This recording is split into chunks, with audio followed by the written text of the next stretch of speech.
I click live, and the first thing I see is Skydog. Like, I could be playing video games, specifically good Assassin's Creed in Japan, or what Assassin's Creed could be if they were not gay. But I'm here. I'm glad you're here, man. I trimmed my hair just for you, and my beard. Nah. Thanks for coming in, guys. Sorry, I'm like, what am I, 5 minutes late? I was watching Art Game stream. Wanted to be there at the end for him. Sue me. Friend was streaming. That was slowed me down a little bit. I had to enjoy the last few moments of him playing white. Everyone white sacrificed themselves for the pregnant black chick game. That silent one. That was funny, man. Modern writing in video games. Whoo!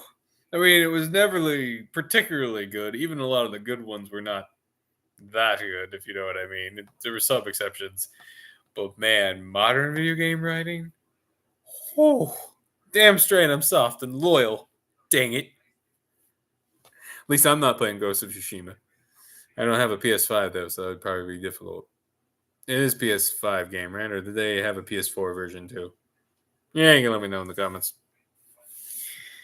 But hey, we're actually going to be talking something that I was thinking about. PC oh, that does make sense. I hope it's not as buggy as the Arkham City game. Ooh. Why you gotta make me jealous like that and make me feel my poverty? We got 12 billion gigs of RAM.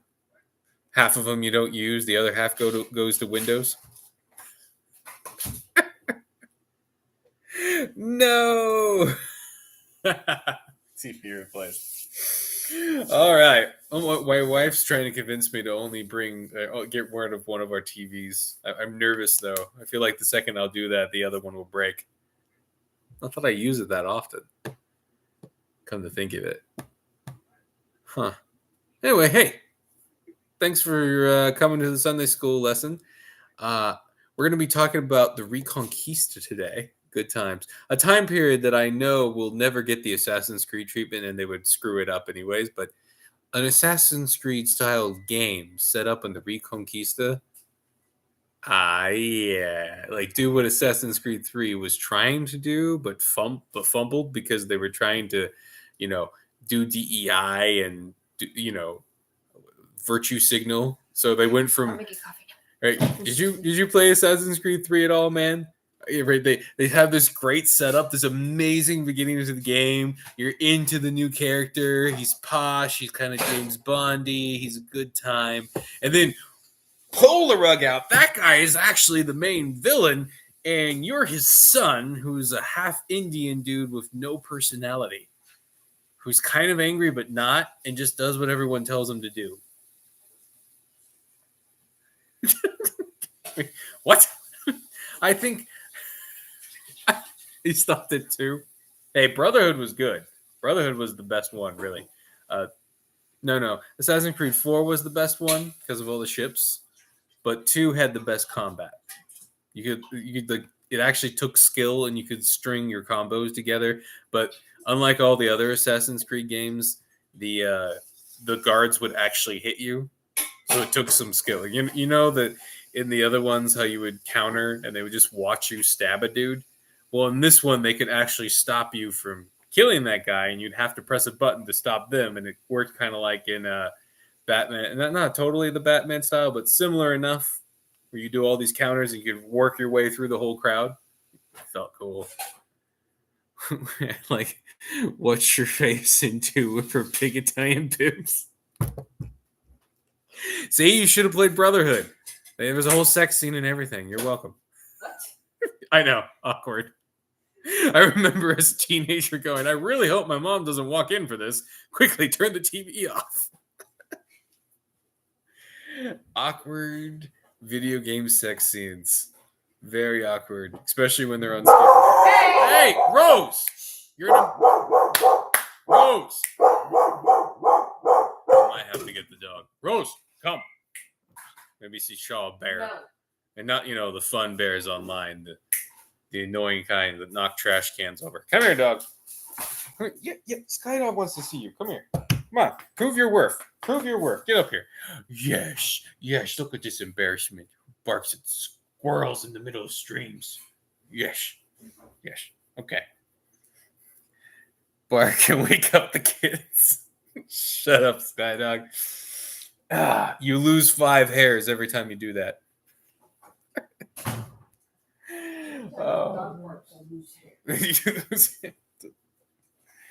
Oh my gosh. At least I'm not losing any more hair, right?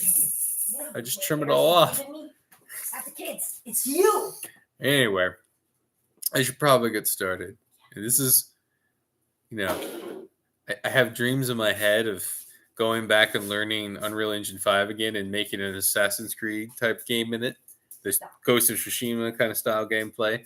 But Reconquista with, yeah. We'll get into the actual thing now. What can I say? We'll share the dealio. See if anybody else wants to come in. Boop, boop, boop. And boop. We're doing this right? Yeah. I have to check. The last stream was awfully popular, but had a lot of technical issues. Look, cat. That cat broke my mug from my honeymoon, by the way. All of our mugs. One after another, little turd. Anyway. You broke my first. It's funny. I don't know what the AI has about horse butts, but it really can't quite do them right. So don't look too closely at the horse butts. And there were definitely not that many guys in the battle we're about to talk to. Is there a cat on my... What is he doing? My head's like shielding. All right, we'll get into this. So he's probably itching it. Slap. Lesson 17. You are not alone in battle. It's 722 AD, northern Spain. In a cave, an outlaw and his men sit and wait upon their would-be overlords and pagan invaders. Pelayo, or Pelagios, if you use his Latin title, had faced the Moors before. Today he sat on the last vestiges of the Visigoth kingdoms in Spain. His relative, King Roberto, had been slain and the kingdom conquered. Christianity was being squeezed from existence, just as it had been done in all of the North African kingdoms that had once held to the cross and the Almighty. The Asturias Mountains were now in open revolt, but the Moorish overlords were back from their failed campaign in France against Charlemagne. They were looking for blood and plunder to offset their stinging defeat. So the whole might of the Caliphate was falling upon the last holdout of Christendom in the Iberian Peninsula. Coming to this little cave where a hermit had given Pelayo a cross and told him it was the symbol of victory. A thought that must have seemed far from possible to the belligerent Visigoths and Asturians. The future Spanish and Portuguese, after seeing their entire kingdom collapse to their enemy with hardly a fight and their hopeless outnumbered position. They were ragged, dirty, and their enemy was coming for them. No one was coming to their aid, no one but God, the Almighty, the Lord of Heaven's armies. And, by the way, if you've never seen pictures... Oh, hey, Art Gaines! I see you're done playing as a pregnant woman for a while. Good for you. Don't blame you. We'll see what this next horror game you have. Check it out. Oh, man. It was a good time, though. Hope you don't mind me messing with you. Fun article, by the way. I already did my criticism of it, which, just talk about the actual structure of the movie. Otherwise, not bad. Maybe a little wordy and slight repetition, but I really did enjoy it. It's good stuff. And yes, you definitely cheated. I can't stop thinking of C.S. Lewis now, and I have to start doing my work now. I'm still mad. I never actually read That Hideous Strength. I took a course in high school that was devoted to C.S. Lewis. We go through all of Chronicles of Narnia. We read Mere Christianity, a couple of other ones. We read the first 2 of his space opera sci-fi series. And then my teacher comes in one day and goes, "Oh, we're not going to read the last book because it's too hard for you guys." And I'm just sitting there like, mother, what? At least give me the chance to fail here, lady. and I never got around to reading it, and I'm irritated at myself. So that has to be fixed because, as I understand it, that's one of the most interesting one of, um, you know, AI demons and all that. I'm very the hideous strength. Also, a great name, dude. Anyway, so as I was saying, the Assyrian mountains in Spain. Look up pictures of those. They're beautiful. The old cities and towns there. The cave where our story takes place here has this crazy shrine in it and this beautiful like range, and you could just kind of perceive it covered in moors and these band of Christian bandits hiding in this cave. And it doesn't look good at the Battle of Convadonga. Some Gungan named that. The Spaniards should have told him that's not so good. Gundam style. Yes, and then a Gundam came out of the hills and fought the Muslim Godzilla. Oh, wait. That's right. I keep forgetting that somehow in the modern takes, Godzilla is not a raging monster, but is somehow the hero of the story. I don't know how that happened. I will never understand Gaiju things, except for that one anime Gaiju thing was pretty entertaining. I know that does not narrow it down. we got to finish that show.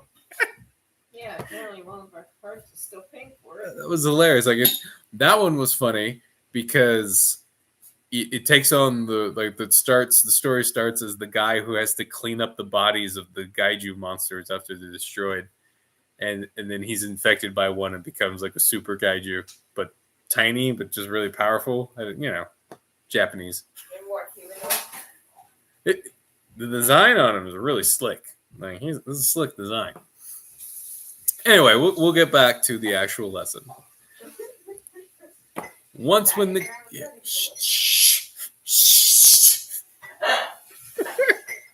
Once when the king of Syria was warring against Israel, he took counsel with his servants, saying, "At such and such a place shall be my camp." But the man of God sent word to the king of Israel, "Beware that you do not pass this place, for the Syrians are going down there." And the king of Israel, I never noticed this part of the Bible being this way, but talk about phoning it in. This writer of this particular part, there was a time the Syrians were coming, and they said they were going to go to this place and that place, and then some people warned about that place, and man, usually they use names and stuff. But the man of God sent word to the king of Israel, "Beware that you do not pass this place, for the Syrians are going down there." And the king of Israel sent to the place about which the man of God told him. Thus he used to warn him, so that he saved himself there more than once or twice. And the mind of the king of Syria was greatly troubled because of this thing. And he called his servants and said to them, "Will you not show me who of us is for the king of Israel?" And one of the servants said, "None of my lord, O king, but Elisha, the prophet who is in Israel, tells the king of Israel the words that you speak in your bedroom." And he said, "Go and see where he is, that I may send and seize him." It was told him, "Behold, he is in Dothan." So he sent their horses and chariots and a great army, and they came by night and surrounded the city. Then the servant of the man of God rose early in the morning and went out. Behold, an army with horses and chariots was all around the city. And the servant said, "Alas, my master, what shall we do?" He said, "Do not be afraid, for those who are with us are more than those who are with them." Then Elisha prayed and said, "O Lord, please open his eyes that he may see." So the Lord opened the eyes of the young man, and he saw and beheld that the mountains was full of horses and chariots of fire around Elisha. And when the Assyrians came down against him, Elisha prayed to the Lord and said, "Please strike this people with blindness." So he struck them with blindness in accordance with the prayer of Elisha. Notice something interesting in this, by the way. I just noticed it now, of all things. But he said, "Do not be afraid, for those who are with us are more than those who are with them." I always thought it was more than them. But no, it's more than those who are with them. Who is Elisha talking about? Who's with the other army? Presumably, a spiritual demonic army is with them, and there's not enough of them to take on God's army. Who else would we say is with them? This is a little interesting detail that translations, and that's why I like ESV. I highly recommend ESV because it's a much more literal translation. It doesn't flow as well sometimes, but it's much more literal translation from the original scripture into English. It's not always that easy, but you get the point. All right, 2 Kings 6, 8 through 18. Here Elisha is in an even more dire situation than Peleo. He sits with no men to aid him, no one but his servant who has already... No one. What is this? I should have reworded that. No one but his servant who has already given himself up for death. Yet, just as Peleo knew and would soon have his faith rewarded, Elisha knew who had prepared for this battle on his behalf. Christ goes out before us. God's armies are with us. Sometimes that means within the invisible armies of heaven, God plans on dominating the spiritual war around us so thoroughly that we don't have to raise a sword or fire a shot. Other times, he expects us to enact his holy vengeance against those who have transgressed against him. The Lord spoke to Moses, saying, "Avenge the people of Israel on the Midianites. Afterwards, you shall be gathered to your people." So Moses spoke to the people, saying, "Arm men from among you for the war, that they may go against Midian to execute the Lord's vengeance in Midian. You shall send 1,000 from each of the tribes of Israel to the war." So there were provided of the thousands of Israel 1,000 from each tribe, 12,000 armed for war. And Moses sent them to war, 1,000 from each tribe, together with Phinehas, the son of Eleazar the priest, with the vessels of the sanctuary and the trumpets of the alarm in his hand. They warred against Midian, and the Lord commanded Moses and killed every male. Numbers 31, 1 through 7. Yeah, there's a little story that you don't hear about very often that surprised me when I was looking up stuff. If I remember correctly, sometimes my notes and stuff get mixed up, but if I remember correctly, that whole part where, no, it wasn't. No, that was in Deuteronomy. Well, anyway, there's this whole section where Paul is referencing Deuteronomy, Numbers, and saying a line where he's saying, "Revenges of the Lord." Well, it's also referencing this, where Moses, not this part specifically, but it's connected to Moses and all the rest. Oh man, I wish I had my notes ready for that. But the point is, revenges of the Lord, and sometimes he literally calls you to enact his revenge. What happened here, right? God told him, "You go do my revenge. I'll go with you, but you got to go do it. And I'm demanding you go do it. Afterwards, you will die." Like, next time someone tells you that revenge is of the Lord, look them dead in the eye and say, "All right, so what do you do when God tells you to go enact it?" And they'll say, "Oh, God would never do it." Well, then you bring up Numbers. He did right here, bitch. Oh.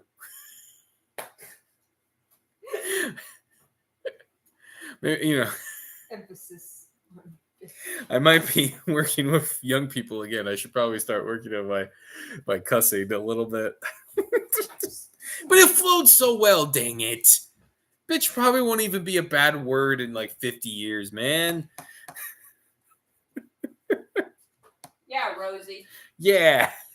She is, by definition. There was a time where bitch was just a female dog, and that's all it was. I remember my science teacher told me. Yeah. And I told him about, my dog had puppies. You mean the bitch had puppies? Yes, naturally. Yes. Language. Anyway. We'll get back into it. I'll have more tangents as we go. I always do. Regardless, heaven's armies march with us, and God the Almighty is the Lord of heaven's armies, and his Son, Jesus Christ, who has broken death, and the old red dragon himself, rides ahead of them. Revelations 19:11 through 15. Our enemy is terrible, and at times as physical as they are spiritual, but they face the God of gods. They face their spurned father and master. They face death as any man dies as we see in Psalms, a psalm of Asaph. God has taken his place in the divine council. In the midst of the gods, he holds judgment. How long will you judge unjustly and show partiality to the wicked? Give justice to the weak and the fatherless. Maintain the right of the afflicted and the destitute. Rescue the weak and the needy. Deliver them from the hand of the wicked. They have neither knowledge nor understanding. They walk about in darkness. All of the foundations of the earth are shaken. I said, you are gods, sons of the Most High, all of you. Nevertheless, like men you shall die, and fall like any prince. Arise, O God, judge the earth, for you shall inherit the nations. You know what's funny? Right? The modern churching and church crap, their stuff is so dumb, right? They would claim anytime that the Bible uses the plural form of the exact word escapes me, right? Elohim. There we go. Elohim, which is Elohim. It's sheep and sheep, right? It's the same word, but in context, it's plural, right? You don't say sheep is or sheepi. I kind of like sheepi. Kind of like sheepish. Sheepios. Sheepex. Sheepio. Anyway, right.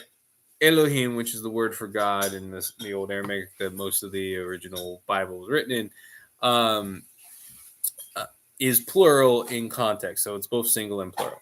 And that's why you have God, right? Elohim has taken his place in the divine council, or excuse me, right? You're probably down here a little lower is where it would have been using you are gods and all that. I said, you are Elohim, sons of the Most High, all of you. Nevertheless, right? Arise, Elohim, singular, capital for God, the God, judge of the earth, for you inherit the nations. Right? When you, their excuse for this kind of language, when the Bible uses the term gods and they're sticking to their, shall we say, anally monotheistic, right? Because as I've brought up before, though there are other gods, they're not anywhere, like the level is so different. It's like me, when I was playing basketball in my elementary school, comparing me to LeBron James or Michael Jordan, right? There's no comparison there. We are technically both basketball players, but one is so much more than me that why are you comparing? That's why it's always God is the God of gods. He is the most powerful of all the gods. It's not of all the fake. Like if he was the only God, he wouldn't feel like he always had to say he's the God of gods. He would just say, I am God. Right? and their big excuse is most of the time is, oh, that's the Trinity, when he's using a plural form of himself. Apparently, God is like those really annoying kids in high school who would talk to themselves like they were more than one person, possibly possessed. Like, we are going to go do this. We are that. We are this. I've done that in a stream before. I'm an annoying person sometimes. That's something to remember. When you remember embarrassing things on stream. Huh. Right? And this does not work because what? Is God informing Jesus Christ and the Holy Spirit that they have acted unjustly and they're going to die like men? Are we committing some blasphemy here, Monsieur Trinity people? No, that's obviously not what it is. It's obviously sons of God, the other gods, the guys who mated with women and made giants and did a lot of other weird stuff that probably did things like making satyrs and other creepy shit on Earth. Oh, there you go again, forgetting that I'm supposed to practice that. Oh yeah, I just did research on this, but apparently there's multiple references to satyrs in the Bible that I didn't know about. Like the whole point where God in Leviticus, I think it was 17:7. I got to look it up. But God's like saying, hey, stop screwing with all the goat people, you weirdos. That's not right. Stop whoring after them. Stop it. Stop having sex with satyrs and goat people. Ugh. There you go. Oh, hi. That's used to do. I assume it was good. Maybe. You be the judge.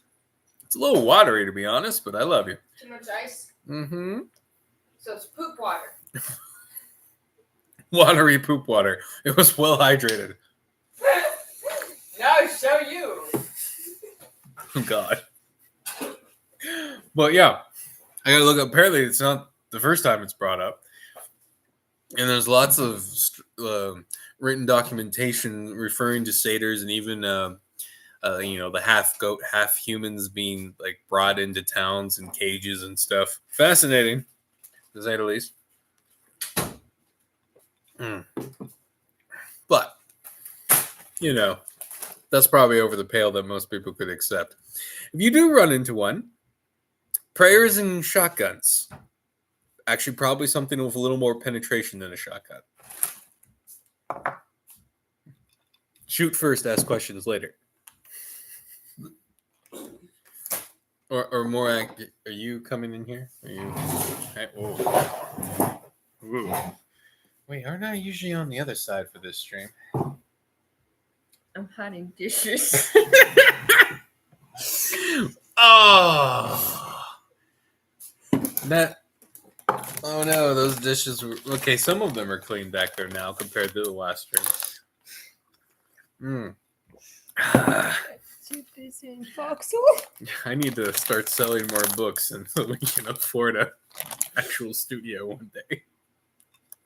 So you guys don't see dishes when we get behind. You got me a Foxhole. So You weren't doing the dishes before Foxhole.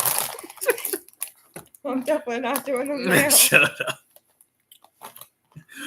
Just like Elisha, David, or Abraham, we too can tap into the power of heaven's armies and God's strong hand.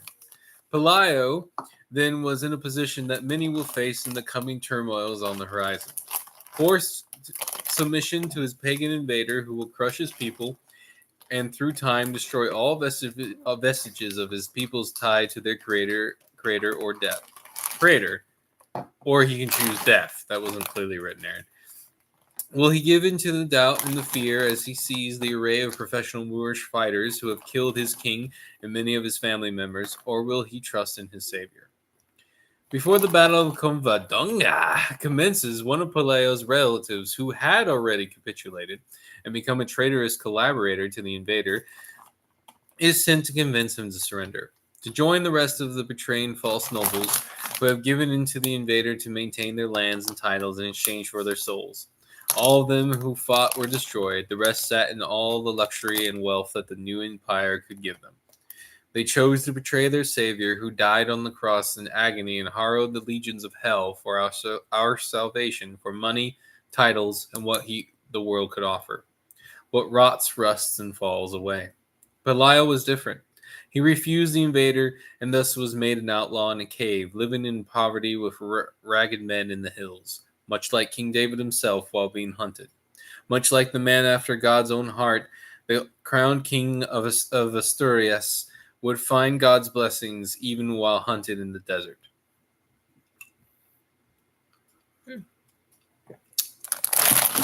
I know I wrote things properly when my wife kind of pauses like that and goes, "Whoa." That's real writing right. Rub it in, wife. Rub it in. Make me feel all subconscious. Game, you know. Gosh, that Robin's stealing my moniker. How dare that cat lady firefighter do this? Saying. But yeah. I feel like I had a tangent that you distracted me from. Dang it. I did my job. But I want to tangentize. Is that a word? Probably not. It is a word now. All words are made up at some point. You all right over there? Okay. Just wrestling with your own head, I see. Oh, but yeah. It's really interesting reading what the written down transcript for this whole meeting and what they said his relative, if he was a cousin or an uncle or something, what he'd said to him exactly. But it was along the lines of, you don't need to do this. Like, look at all of us. Look, these people are giving us money. It's great. You can make some wealth. You don't need to die this way, right? And basically telling him the cause is lost. Come on. The typical conservative talk, right? You got to win. There's no point in fighting now. Come on. Just give in. Give it to the money, man. Give in. And Belial refuses him, calls him a traitor, and says, get lost, go back with your pagan overlords. And he calls the Muslims pagan to their face. It's very entertaining. Really? I like Belial like that. And yes, Muslims by definition are pagan. Get over it. They come from pagan origins, and they are pagan. There is literal connections to where this is weird, and one of the main big time. This is a weird one. How to describe it? One of the big time Muslim peoples who helped craft the religion over time. Don't tell a Muslim this; they'll just say, "Oh, it's all the word of God and only Muhammad." I mean, come on, man. A lot of this happened over time and was written down by various caliphs and their scribes who just dictated it. But there came in, he did a weird sacrifice thing, said, "Hey, I'll sacrifice one of my sons if you make me wealthy," something like that, or give me 80 sons or something crazy. And then to talk to God, they first go to a witch, a medium, and then they all gather in front of the statue, the idol, to Baal, your Baal, to talk to God, Allah, and then reference you are Baal, Baal again, and refer to God in Allah as Baal and not Baal. Do a weird sacrifice thingy, sacrifice some camels instead of the sun, and then that's never talked about. I thought, again, I've brought this up in previous streams. If you were there, woman, why are you acting all shocked? It's been a while since I've watched it. It wasn't that long. It was a couple weeks ago at most, but really? Yeah, month at most. Anyway, the point is, there's a weird historical connection from Allah to Baal, which is Baal, and particularly so strong a connection that one of the big time Islamic hadiths and whatever, who would help to form the Quran and whatnot, was doing sacrifices in front of a Baal statue, talking to Allah somehow. That's not questionable.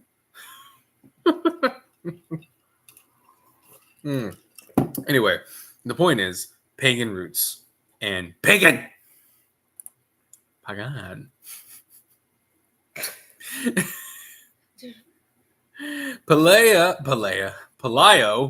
The fuck is Palea, Aaron? Is that like Palpatine or like his gay second cousin? Perhaps it's his, what's the chick in Star Wars' name? Amidala. Refuses. Padme. Perpetrator. Padme. I lose my will to live. Anyway, Pelayo refuses his relative's offer and condemns him for giving in to his pagan overlords. Now the die is cast. The invader is sure of their victory, and after all, they are just a few stubborn outlaws in a cave. That day, just a few men in a cave slaughtered an entire army and began the Reconquista of Spain and Portugal. It's said that a miracle came when the Moors shot their slings and arrows at the ragged crusaders. Though the term had not been coined yet, crusader had not been coined yet, excuse me. The projectiles flew back in the faces of the Moors, causing confusion in their ranks. Taking advantage of this, Belial and his men charged, but that wasn't all. Belial also had men hidden in the hills and crags around the cave, who struck with arrows and stones, and sent trees. After that wonderful paragraph, that it was beautiful and flowed and artistic, for that, I write a freaking line that says, "Sent tree scents. Swamp is so swamp, wife." That's an inside joke between us. There's a game we watched once. It was like it's actually kind of fun. There's a whole weird series of games where you're hunting monsters. And it's very nice. And they're all horribly written. But it's entertaining as you shoot up the not pagan, the pop culture version of a Wendigo. It's very entertaining. Might as well be pagan. Do you remember that group of people in Georgia or whatever? Was it Georgia? No. The country or the state? Oregon. The state? That cultish thing. Did they have like Islamic thing going on? That pagan thing? Indian thing. They were more Hindu. They were a Hindu cult. Oh, more Hindu. Never mind. I know, it can be confusing. Because I was wondering I was trying to think, was that what was under? We were talking about the Reconquista, babe. That's a bit of a departure. I'm confused now, and I want to know where you were coming from. Dang it! When you're bringing up the Islamic stuff and the pagan things, I was trying to think about the Hindu and the pagan things. Isn't it all the same?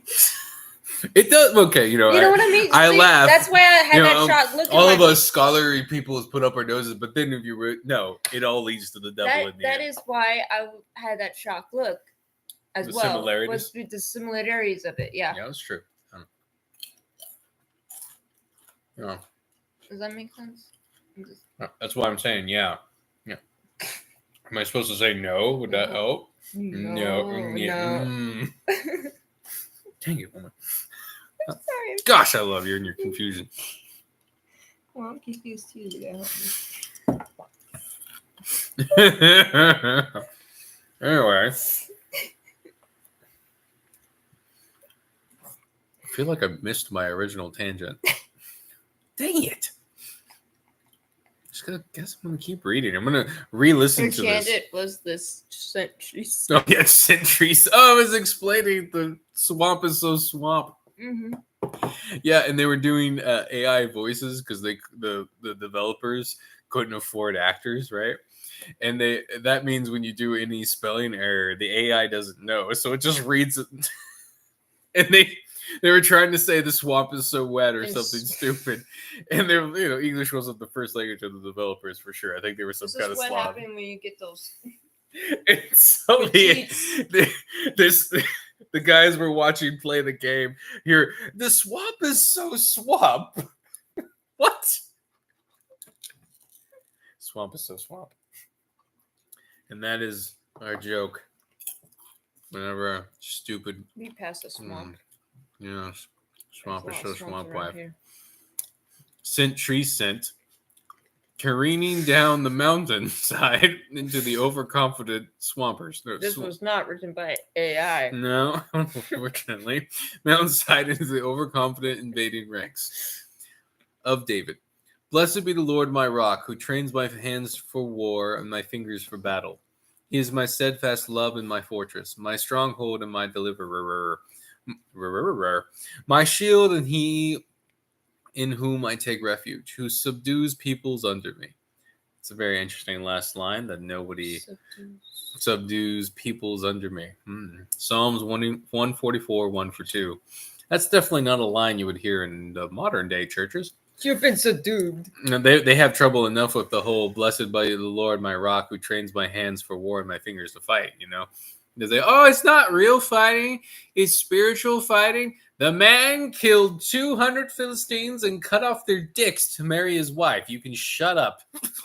He's very physical. Insult to injury, if you know what I mean. We should be dependent on God's aid and hear his voice even when his will seems to make no tactical sense, like when Gideon sent the majority of his forces home before his ambush. Judges 7, 1 through 3. Remember Gideon. But we aren't to abandon the art of war. Belial depended on the Almighty, but he did everything he could to ensure victory. God's armies fought with him, winning a kingdom that would eventually take back all of Spain and Portugal. It took 500 years, but hey, they did it. Also, this is the thing of let's say you're on a sinking ship and you're praying to God and you have complete faith that he's going to save you. You could still get in that lifeboat unless he tells you not to. You know what I mean? It's like that pastor in Nicaragua. Yeah. Which one? The one that God told him to. No. Was this the one who woke up next to his grave before they buried him? I feel like I gotta share that story now. Yeah, did he share the story about him? But well, that guy is much more of a Jonah story. But now that I said it, I guess I should explain it. So now they're like, what? So in Nicaragua, there were a few civil wars, and some of the older pastors had lived through them. There was one guy who admittedly used to be a dirtbag, and he would admit that. And he was not very good to his wife and all these other things. And he gets drafted one day, and he's fighting in the jungle. He gets hit. They're moving on, and, they put everyone in shallow graves. And he had God basically tells him in a semi-dead state, okay, I'm going to save you, but you have to serve me now. And he wakes up next to his grave before they bury him. And he literally reaches up to grab the shovel and say, whoa, not dead yet. They didn't exactly have a lot of medical personnel, if you know what I mean. And I believe Did he share the story in the sermon about the guy who kept praying for help and then like a helicopter came? No, that's a joke, wife. But yes, that was a joke. that wasn't real. That was a classic joke. It was literally a comic, like a a newspaper comic. But sure, yeah, that's a great story I thought too. it was told by that pastor. No. No, I remember there was a whole section at the end where he talks to God after he's dead. How would he share his story? I do not pay attention. I love you. Was it a different big pastor? No. I'm pretty sure this is the story you were thinking of because it doesn't stop there. So this is what it feels like when your dad shared a story about a joke your grandpa told and you thought it was a real story. Yeah. Oh, My dad shared a joke when I was a kid. I remember very thoroughly. I was 10 years old, and it was something like this. A man fell asleep, but he literally, like, I remember my dad saying it like it was his grandpa. I don't know if he was lying or if I just put names in there. Or something? I don't know. It's possible he's done some things like that. We won't get into it, but whatever. I remember him saying, "Oh, my dad was asleep one day, and my brother put cheese under his nose, stinky cheese, and then he woke up. It stinks in this room. He went in this room. It's it like your stinks. whole room. And he went into the office. It still stinks. He went in the kitchen. It stinks. He went outside. It stinks. And he yells, 'The whole world stinks!' Up until I was like a 28-year-old man, I thought my dad was talking about my grandpa. And then one day I tell the story in public in front of him, and he goes, 'No, that was just a joke.' I'm like, hey, God.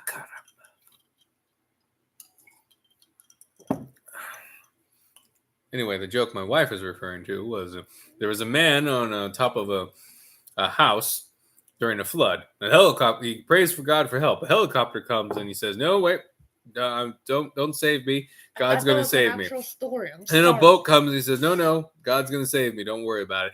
And then something else comes. He says, 'No.' And then finally the flood takes him and he dies. And he goes, 'God, why didn't you save me?' He says, 'I sent you a freaking boat. I sent you a helicopter. And I sent you some flying saucer to help you. And you didn't get on any of it.'"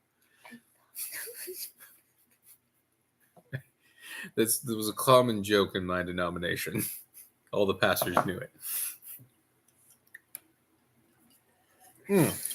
But to complete the story that she brought up, this pastor actually waking up on the gravesite and being saved and God saving him. And after that first civil war, he didn't follow God.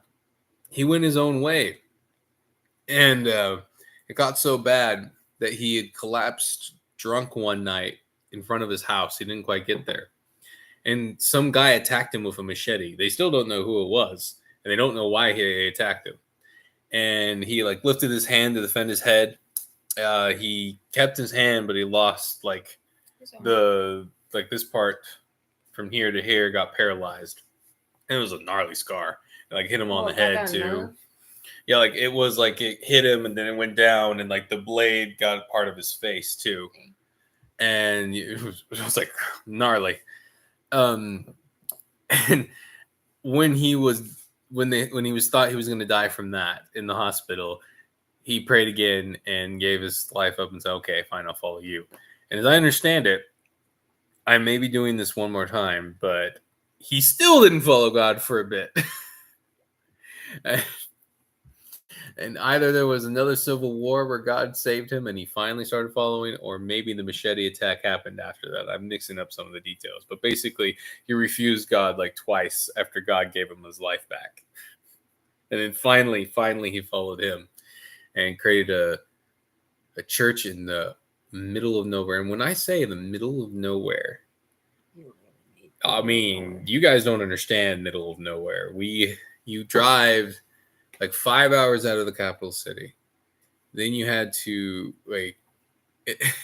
drive another couple hours on these rockety roads. It's not really a road.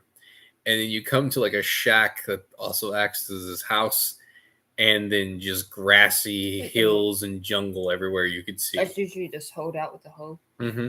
And then, but get this, the church would be full with a couple hundred people by the end of the night, even though you can't see where they live and there's no roads or anything besides the road you came in on. They would walk hours to come to church. Babies on donkeys, the whole thing, whole 9 yards. Well, I'm exaggerating a little bit with that. They would usually just put the kids on their shoulders and stuff and walk for hours just to come to church. Now, I respect that. Though at the same time, that's literally all of their community. So, that's the highlight of their week. Not the kind of same, right? But still impressive. I'm sorry about that tangent. It was probably a little too long. Sorry, I started it. It was a fun tangent, though. We'll go back into this. In this day and age, I should have put a comma there. Young men, you will see an invader come in the millions, destroying your people and cultures, sure in their victory over you. They are backed by massive empires and spiritual evil beyond your imagination, but they are nothing when faced with the creator they spurned. Put your faith in God. Learn the art of war, because war comes to the men of God, whether he would live in peace or not. Do not fear the enemy, because heaven's armies march with you. And like Pelayo, no matter how great the odds or how many centuries it takes, if you are faithful to God, he will revive your people and lands.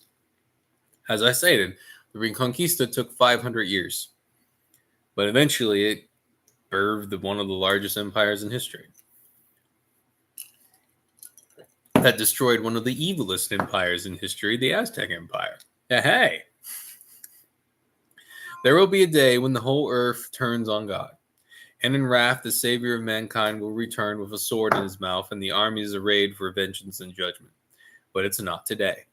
Sure, the world order is shifting, but things aren't over yet. The Almighty has plans for you and your descendants, so trust in him. Do not fear the enemies at your door, and oil your rifle, because the devil and his freaks are coming.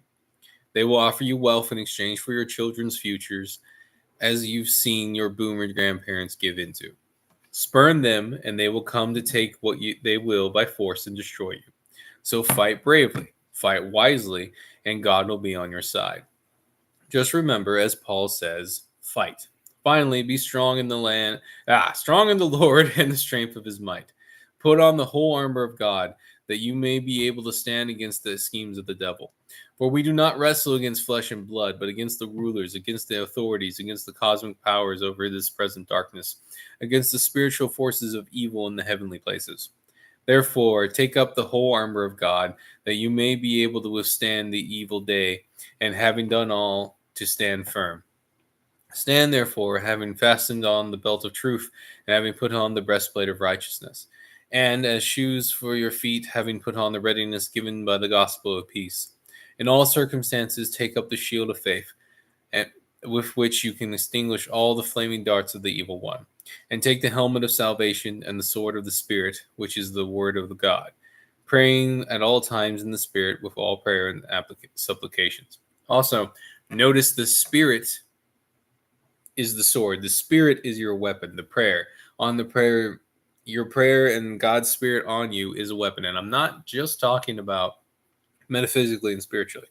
What did it say before Samson took on hundreds of Philistines with a freaking ox skull? Why? But it was a donkey skull. Yeah, and he kills them all.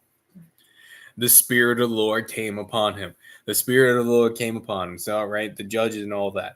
The Spirit of the Lord is not some happy, dippy, lucky boomer parents, you mean? Yeah. In your case, Anthony. I am talking to young men specifically, but I like that you're here too, you young man.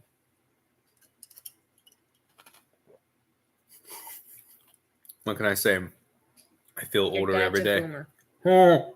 Your dad is a boomer. Your mom's just early Gen X. I'm pretty sure my grandparents are boomers too. My grandparents weren't. That's because yours were older and weird.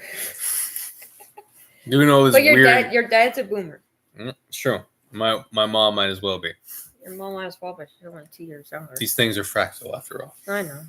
The spirit of the boomers. Ooh. They walked uphill both ways to get into its spiritual position. Remember Jason as Arcane says. It was that it was that angel, when Jacob looks up and sees the ladder to heaven, right? It was that one going up both ways. Never down, always up. Stop it. Stop it.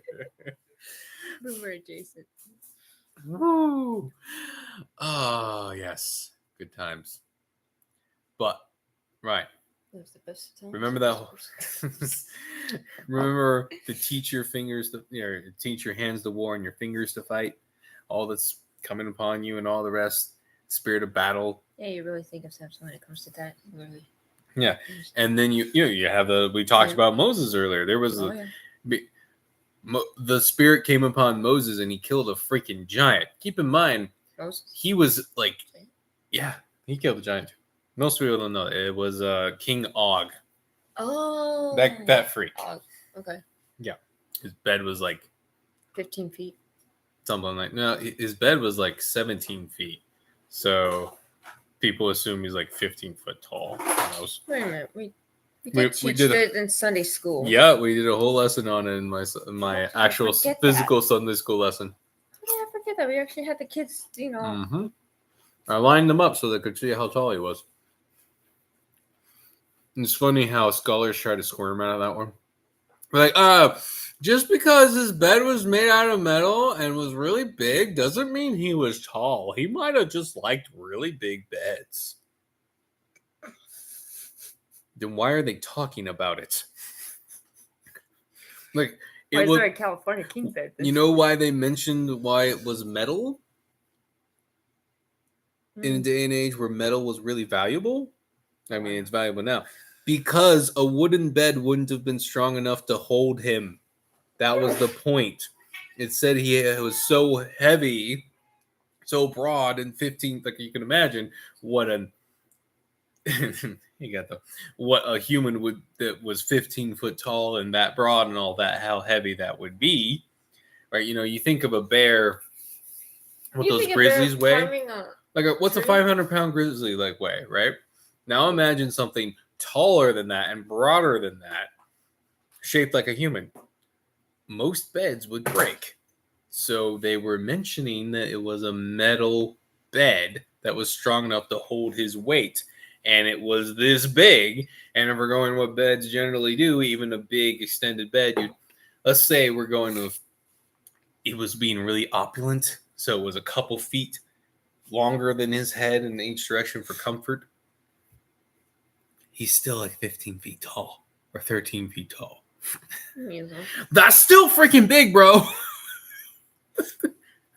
That's pretty big. Man. Even a black bear could, break a lock, right? Like those trees. Yeah. And also, that's something to think about, how strong those freaking things were. But, conspiratorially, I've heard rumors of in the dark places, in swamps. Stop! I want to get out. Not this swamp. Relax.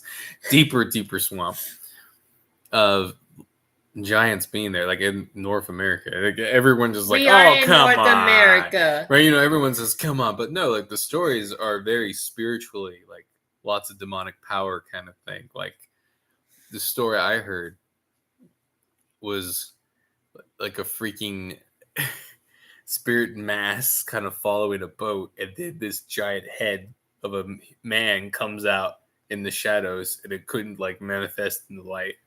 Crazy shit. And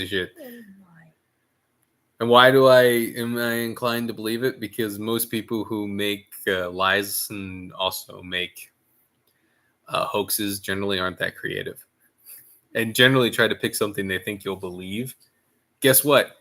No one's going to believe a giant spirit monster from the Bible in freaking a North American bayou. I mean, ain't no one going to believe that shit. So why would you lie about it? Because no one's going to believe you. You make a lie that you think people will believe. That's the point.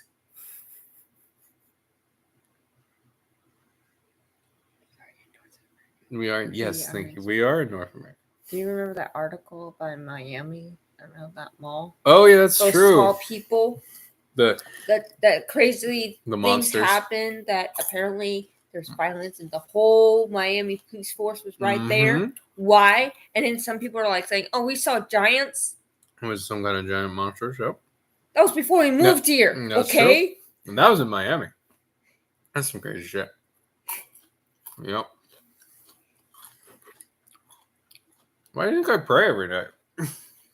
I know, but This is technically the wrong stream for that topic, but I thought I'd bring it up. No. Stop tempting me. I can't crunch on popcorn while I'm talking. horrible. Oh, you gotta read Anyway. it. Oh, hey, the questions. Wow, we got here fast this time. Have you ever heard the story of Pelayo in the beginning of the Reconquista? I didn't before I researched it, by the way. And I'm not surprised, given Nobody the tells uniqueness me. of it. Like, it's even more informed. For example, I briefly touched on it, but there's a story that Pelayo was when he ran to the Asturian mountains to hide from the Moors. He was, just doing his thing in one of the villages. A thief stole something, and he chased him into the mountains to, as you do back then, probably kill him. And he catches up with him in a cave where a hermit is, and the hermit has a cross. I believe the cross, and also a statue of Mary, whatever, and says, "If you spare him, God will bless you." And Pelayo goes, "Okay," spares him, and the hermit says, this cross, and gives it to him, is a symbol of victory. And that exact same cave where he spared the dude was where the Moors got their asses kicked in Covadonga, the cave of Covadonga. And that same hermit was there with the cross. Isn't that crazy? But again, right, you have the hermit was there, and you have Pelayo. Coca-Cola? Covadonga! Remember, it's the Battle of Covadonga. I can't remember The Battle of Coca-Cola. if the cave was called Covadonga or if it was like the valley the cave was in, but there was a Covadonga There was a involved. But isn't it crazy? That story was wild to me. But again, you have multiple witnesses to it. No one ever knows what happened to the thief who was spared. Ooga booga! Every time I think of Coca-Cola, I think of the white polar bear. Yeah. And see, this is why I think an Assassin's Creed styled game would be perfect for Reconquista. Because imagine, right? History has set it up for you. You take on the character of this nameless thief who's spared and is so, impressed by God and this guy who saved him. He goes on a personal quest using the skills he has as a thief to help Pelayo in all of his endeavors and save Spain. Becoming like an assassin in the shadows under God. And that's why you never know who he is after that. And he's never anyone important because he's in the shadows saving and helping Pelayo in the best way he can. What you watching? Don't insult me. She's not a Mexican Jew. Sunday school. His wife. His wife. Hi, wife. I mean, his wife. Don't insult your wife. She's not a Mexican Jew. Insulted her. Yeah. Don't get me stupid. Quick, wife. You need to get dolled up so she recognizes you. I'll Who's distract the them. lady? Go ahead, tell her. Tell her I'll be contacting her soon. I hope they're not talking about me. I'd be an ugly lady. It's so distracting. Where's All your right. wrist? All right, we're going to let him finish his story, and then we're going to finish the question. Go away. By the way, Go away. We're- Go away. I can't be the only one that was annoyed in Phineas and Ferb the amount of like Jew crap they mixed in there. Like I love that show, The but it was Mexican- like That's where every you got the Mexican. his dare you. girlfriend chick is half Jew, half Mexican. And they go to this Jewish festival. That's called the Mexican Jewish Festival. Like, can you think of a Phineas and Ferb was actually pretty darn good, but it has this propaganda, like, classic conservative propaganda mixed in. I know it's just so quotable. All right, it's good enough. I like. And the propaganda is more like propaganda What you I see. doing? See, What The she Mexican always Jew. says. Yeah. I see. Okay. What's funny is she's a Mexican Jew, but she always looked Asian to me. Yeah. Why is that? Does she knit? Actually, she does. She hasn't done it for a while though. She's out of practice. You can see all over her face. I can sew. You guys should make a knitting circle. Is this a guy's street?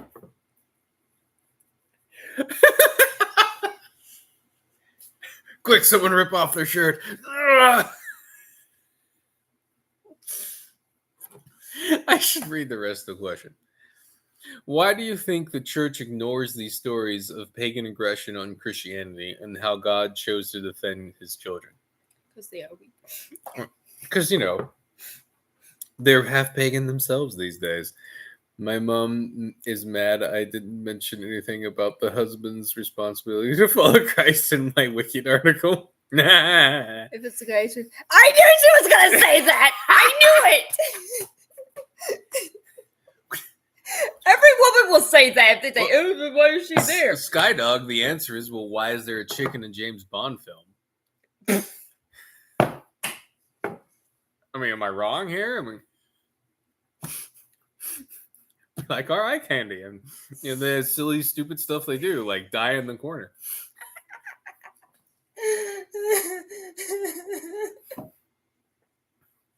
There's multiple chicks in that film. If you know.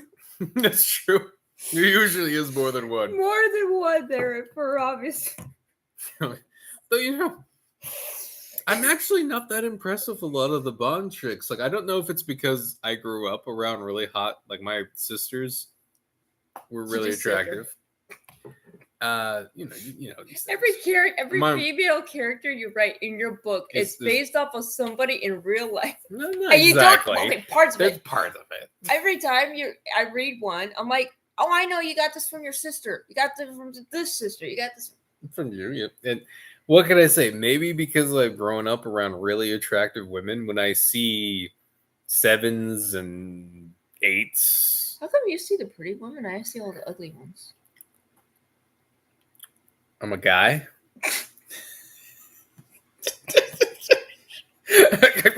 Do I have to answer that? Helped me find you. No, I just... My wife said that to me unironically. Okay. But seriously, like some of the Bond chicks are hot. Don't get me wrong. Well, I'm surprised the amount of them that I look at. Like, this is supposed to be the femme fatale that I'm And you like realize how old they are drooling now? over. I mean, I'm talking about them in their prime, though. I know. Even in their prime. Well, And I look at it, I'm like kind of like, oh, the Fast and Furious one was oh gosh, really it's rough. really, really rough. Really rough. Even now, like we find, like I never really enjoyed the Fast and Furious series, but like one day I just wanted a stupid action movie to watch. So I'm like, okay, let's watch Fast Furious 7. I've never seen it before. Let's watch some Vin Diesel beat some shit up. It ought to be entertaining. Rock does some weird muscle thing in the corner. Good time. God, that movie was boring. How did they make that movie so boring? And all the chicks were old. And they didn't. Like, it's okay that women get old. They can still be in movies as old, but they need to take on, like, they can't do it. Old lady roles. You need to stop trying to look at, they need to not try to pretend that they're hot anymore. They need to, be the queen type figure, the elder figure, the nice grandma figure, right? The nice mom figure. I still can't believe. Well, here they are trying to like make these like well past their prime chicks. Like somehow the femme fatales that they were 30 years ago, and I'm going, hang on, they were getting a little old for it back then. That's not It Vince was kind of words. hilarious how my dad was always into the Fast and Furious series, and he would have me watch them with them. I watched 1, 2, and the really bad one in Tokyo. Oh, Yeah, no one wants to talk about. Yeah. I wasn't. Those movies didn't bore me. The third one Tokyo is was very- annoying, but I wasn't bored. Fast 7 was boring. On paper, it shouldn't have been, but it was boring, man. Just like Black Panther was really boring to me, too. That was a boring film. It was a funny film, though.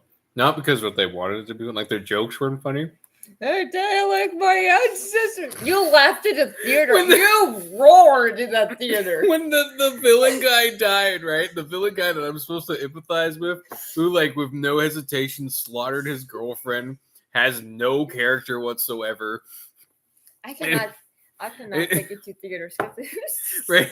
Is like dying and looking over the sunset, and he's going, bury me like my ancestors at sea who died jumping from the cliffs not to be slaves. And I burst out laughing out loud in front of the whole movie theater. Everybody And I was said- so serious about it, and I'm just And then I go over to my wife and I semi-whispered, so it said, bury me at sea like my Irish ancestors who didn't want to be slaves. It's so dumb. The man was never a slave. His ancestors weren't slaves. He was the son of the king, remember? He wasn't African American. He was just African. He was never a slave. Ah! Irish had slaves too. I mean, they were slaves too. That was the funny part I of the know, joke, I woman. know. Ah, that movie was boring. You say CIG. CIG. CS. No, not CSI. Did someone die?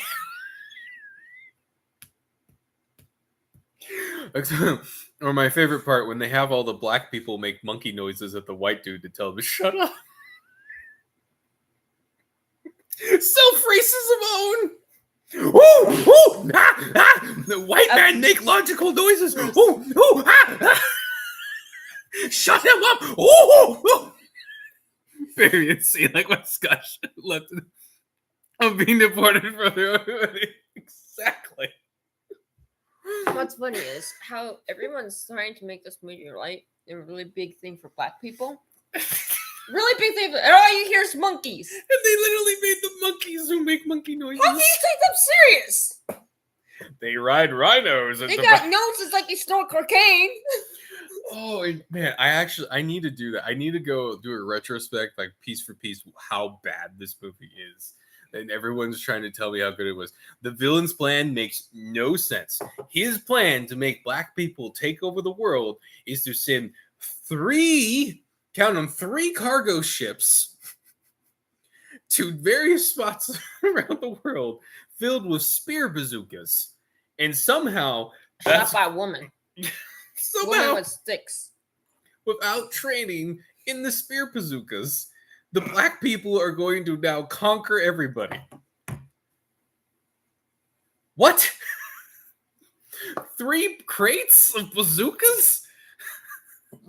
They're going to die, motherfucker. I mean, first they're going to kill each other. Let's face it, these are blacks. They're the first thing the Crips are going to do if you give them a bunch of bazooka spears and they don't kill each other. You know, testing them out. Like you guys remember that scene in the Fifth Element, right, where all the warrior alien guys get their new guns, and the guy's like, "Ooh, hey, what does this button do?" And this is self-destruct and kills everybody. Should know what people know. Once they stop doing that, the first thing they're gonna do is kill their rival black gang on the other side of New York, right? Then when that's done, they might start shooting white people. Did we answer that? But they'll kill Mexicans before they do that. Yes, we'll get there. Hey, I'm only an hour in. I'm allowed to tangents. Right? I can't. My mind can't wrap itself around the fact that that went through a writing room, that went through like testers, and no one went. How is a 3 crates of bazookas supposed to conquer the world exactly? No one stopped and asked. Like, I mean, the guy's like risking everything to stop the like. Why risk everything at this point? Let them send out the bazookas. Whatever. You're not even technically a nation to any. Well, you are. Wakanda was a nation, but you're right. Whatever. They can't prove that you sent them. Let the bazookas go. Wait for the guy to take a nap. Poison him in his sleep. Easy. He doesn't know you're alive. He's dead. You're again the only heir to the throne. Who cares if people think you did it shadily? Who gives a shit? Just kill him. Right? Well, no. We have to act like the whole world's gonna fall apart if these bazookas go out. Like I mean, I don't know how to tell the writers, but us white people know how to make things go boom too. We don't need the spear bazookas to do it. Spear bazookas. Spear bazookas. Can we all laugh at the concept that they came up with spear bazookas?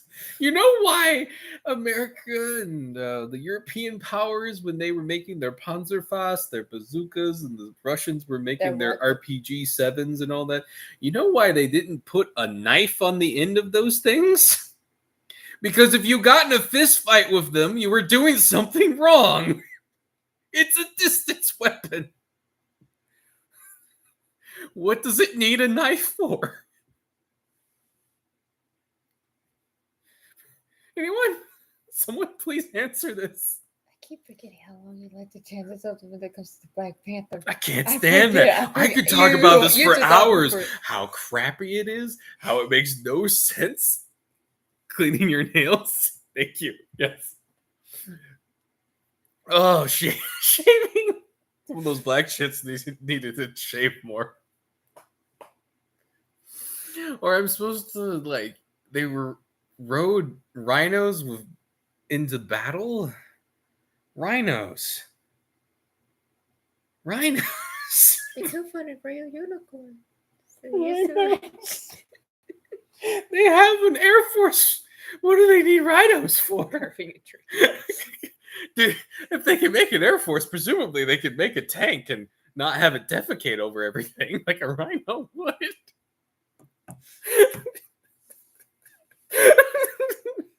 Rhinos are stupid too, man. They kill anyone in front of them. There's a reason why. Imagine being cross-eyed for all your life, just looking at. Like, you know why ancient armies chose elephants over rhinos? It's because you can't train a rhino. They're too dumb. You can train a fucking elephant. You can't train a rhino. They're dumb. So I'm guessing what we're saying is they genetically manipulated the rhinos to be smarter so that they could train them for their war Did they have steeds. a brain transplant Train a moose eater with the elephant? I don't know. The point is, for the elephant, train it. I feel like a tank would be a lot easier to develop than those battle rhinos, and a tank is still more effective. And you could say, "Oh, the armor will deflect the shots," which is bull, by the way. You know what bothers me about the later Marvel films? Like, I liked a lot of the older ones. Indians called horses the moose of France. The moose of France.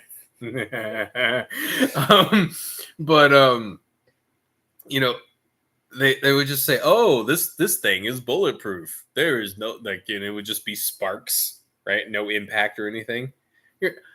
Remember, like in his shield that was made of vibranium would stop all the bullets, but if there would be like impacts, it would still affect Captain America as he got shot, right? It would be forceful and it'd be like holding back because you know what? A bullet has mass. So even if it doesn't penetrate, it can still hurt you. So if you have a car that is bulletproof, even if it's bulletproof, the impacts are going to affect the car. Remember that scene where they're driving and somehow vibranium is not only now armored light enough for a car, but it is see-through for the damn windshield? I think Captain America should get his money back because his shield was not see-through. Neither was his boxers. Stop.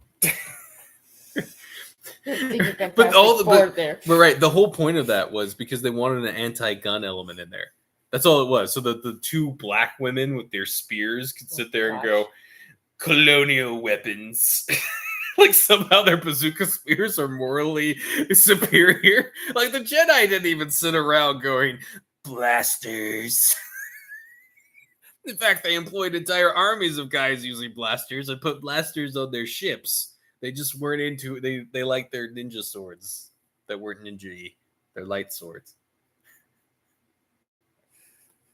Still dumb. They should have used blasters too. Like, I mean, at least in Warhammer, they usually have like an offhand pistol or something. Why? Hey, Jedi, you have another hand, and your lightsaber presumably is only a few pounds. Why don't you put a gun in this one or something? Because they can't multitask, apparently. Gosh. And then you have that stupid scene in the new movies where like the guy's waving around his lightsaber like it's heavy, even though it's only a few pounds. You know what else will get you to rant? Oh no! Don't do it! Don't do it! I haven't even gone through all the questions yet. The laser gun. It's Jen! Ah! No! No! You didn't do this to me! I did. I'm sorry. Buckle up, boys. Oh, we're gonna Buckle be here up. for a while. So, Oh gosh. The Mandalorian, before it became shit, there was a brief period where it was actually kind of entertaining and kind of fun and good. And they had their main character be badass for a while. Until the series finale, which is cool because of the Luke Skywalker reveal was kind of fun. CGI. I mean, the whole lightsaber battle with the super robot smashing scene, that wasn't bad. I enjoyed that. Yeah, this is the way. But notice how you had this really badass character, and then suddenly he has to give up the reins to every female cast to go charge the ship. I mean, at least like the entire group was just like 4 chicks, like Rambo style, going through this ship, killing all the men in like a 20 parsec range. If I can be a nerd. Don't ask me what a parsec is. Fighter, at least. Yeah, and okay, but I will never. That's bad enough. That weird feminist image that somehow there were no men for this charge. I know. But they're in a scene, and you remember they're shooting. Their blasters are shooting, and then one of them's gun malfunctions, and she goes, "It's jammed," and then starts slapping a high-tech blaster rifle. Yeah, that was me. Like she's going to get the spring to function or the slide to go back and getting the bullet and the casing out. And I was sitting there as we were watching it. My wife can attest. I was like strangling. It's a freaking blaster. It doesn't have any moving parts. There's nothing to jam. Do you not understand how mechanical weapons work?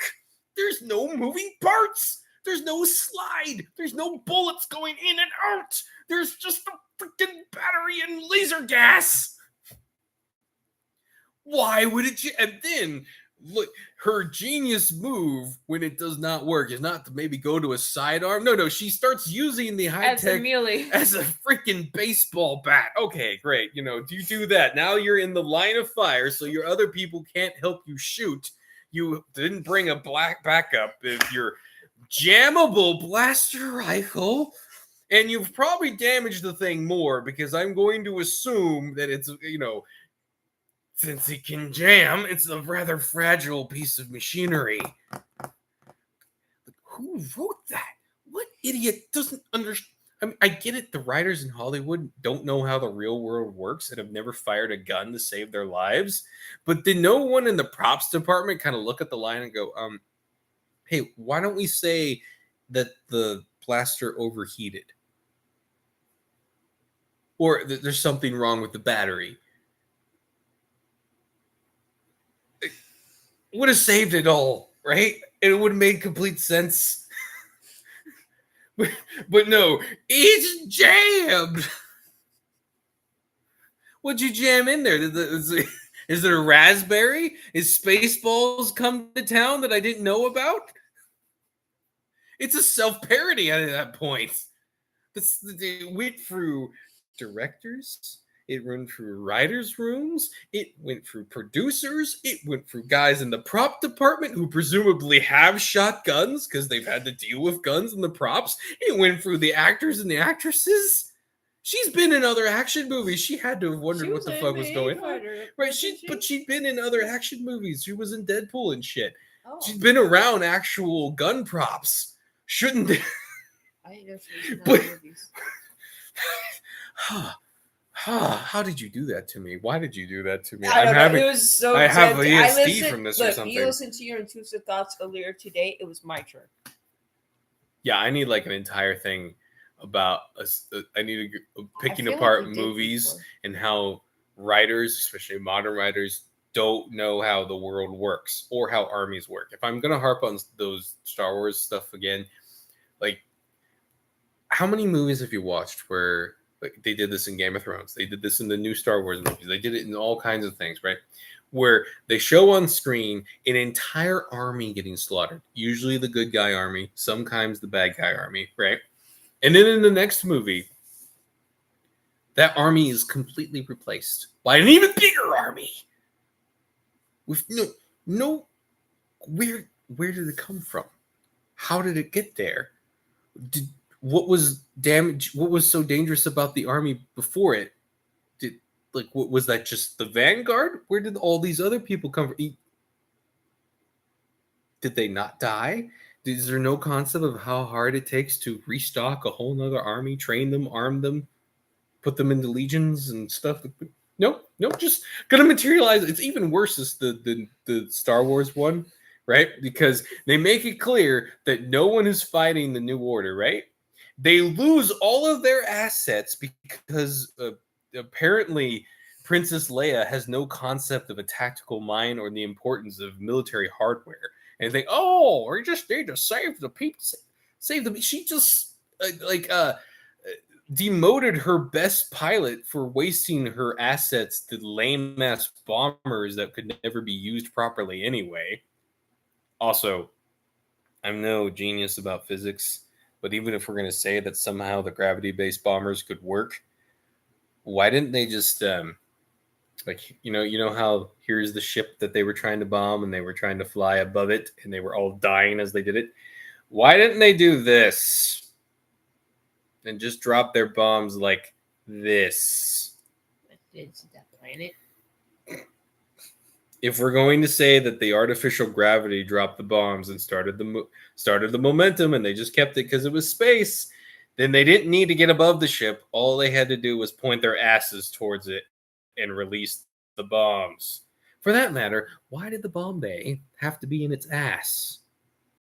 Wouldn't it have made more sense to have the bomb bays be in the front and it be a long ship and then the gravity just goes that way? Because you can presumably make the gravity go any direction you want. So point it this way towards the cockpit and you could just point it at it and now you just have a hail of death.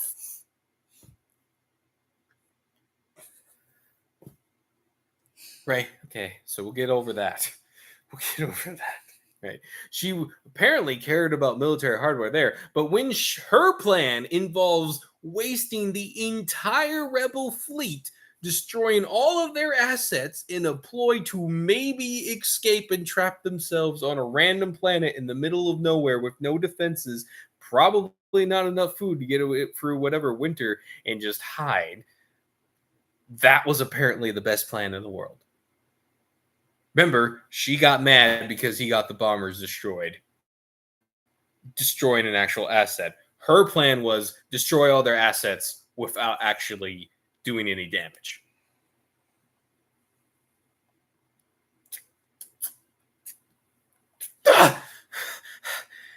And they make it clear this is bad, right? Everything comes down to, like, they've lost everything. They're down to 10 guys in a spaceship with a Wookiee. Right? But then the next movie, there's somehow like the screen is so full of friendly spaceships, millions of them in a span of like 5 hours, all come to the call. What? You're telling me you mobilized 1 million people to man all of those spaceships in years. Do you know how long it takes to just get one aircraft carrier's sailors who are trained for it, are ready to go, know that they're on call, have all their stuff ready to go on their damn boat to leave? It takes days, man. Days to mobilize an aircraft carrier. I can't stand these writers who don't know how the world works. I can't stand it. Don't have hair. That's great. I want to finish my question. This stream where I just harp on movies all day long. I need to do that. What day of the week? You know what this looks like? A boob. No. I was gonna say a plunger without a handle. I mean, the other thing is like a weird Jew hat. Oh, Tokyo. That's what Pokio. No. Pinocchio. That's the one. Pokio. reminds me of the So it's inserts of nursing. It's the worst Pokemon ever. Pokio. He just pokes. I always thought the inserts of the nursing was Jew hats. Stop. Stop. Stop. That's the other reason why we have a woman on, so we can annoy her thoroughly.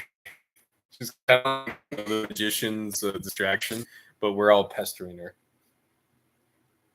She's trying to remind me. And there's just so many rules to go off. So many movies. I've had to stop watching movies because it's that bad. Like, it's We had so to walk bad. out of theaters because it was that bad. So bad. So bad. I got a like for my pain. Thank you for that. I know I said I'd finish, but we're in game. Before that, the one leading into Endgame, the one where The Civil War? no, Civil War was really fun. It was dumb for some reasons, but really fun. I enjoyed Civil War. Civil War was good. It was the one after that. The first one where they introduced Thanos, right? No concept of reality in that one either, right? Thanos uses this new power to completely alter reality in such a way, a perceivable way that the heroes can't see through it. Like, right, that's how he tricks Gamora to killing them, but he doesn't actually kill him because it's all an illusion, and then doesn't use it again. What? He can change reality to make everyone see stuff that isn't there and change it all, and he never uses it again. Sure. Why not? you don't expect this. That's bad writing. They gave him a godlike power that made him virtually invincible at that point, right? And they never explain why. He just never uses it. He just uses generic flashy powers. Did they explain why he used it? Yeah, because he wanted to see if Gamora would actually kill him. Which, newsflash, yeah, does she does. But also, we learn something through that. Remember, we can go back to the Misty Past, Gamora, being the adopted daughter of Thanos, knew him intimately and knew how he would die, and knew then that he could die if she could just stab him. And he admits that one of his other daughters, adopted daughters, apparently he has a lot, don't ask, almost kills him. Keep in mind, that chick doesn't have any superpowers either. She just has some cyborg stuff.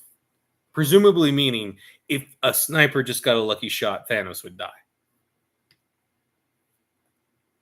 How is he the most dangerous villain in the universe? How did he survive the fight with Hulk if a simple stab could have killed him? Huh. Somebody explain. He should have died fighting Hulk. They make it seem like, oh, he's strong enough to fight Hulk, everybody. But if he gets stabbed, he'll die. Why didn't we just bring a sniper in here? We didn't need the Avengers people. We just needed apparently a Navy SEAL team. That should have been like the end of the movie. Like he pops up on Earth. Ooh, the pop, he's dead. Oh, well, didn't think about that, did you, Home Slice? Or my personal favorite, right? They're under attack by all these monsters, and they use their range weapons to great effect. And then they charge. Why? They have ranged weapons. Don't get me started that there are those. But they have ranged weapons. Why are they running at them? Why didn't they just sit there and shoot? And then, genius of all geniuses, right? Oh no, they're coming from a different direction. Let's charge. Or you could bring your troops in. Apparently, we should have got rid of that stupid Black King and brought in that officer who helped the British survive Zulu. We might, you might have not lost everyone in the snap thing. Well, no. We gotta let them in. And where is their damn Air Force? And why is it the best spot in the world is to be there in this tiny little army? Maybe their weapons are really powerful, but I think, personally, call me crazy, Russia or America or China with their hundreds of thousands to millions of men with guns might be a little more effective. Yeah, give them that shield technology and let them shoot. And I think they would win against the weird multi-armed zombie dudes that I guess just have numbers on their side. Are we going with the concept that they would eventually run out of ammo? If that's the case, I still think it would have been more effective. And I think they would have ran out of weird monster guys before the United States or Russia ran out of ammo. But no, we have to go to a little African nation that apparently can only field an army of maybe a couple thousand strong. Looking at that last scene, maybe a couple thousand at most, right? I'm not crazy. Ships to help.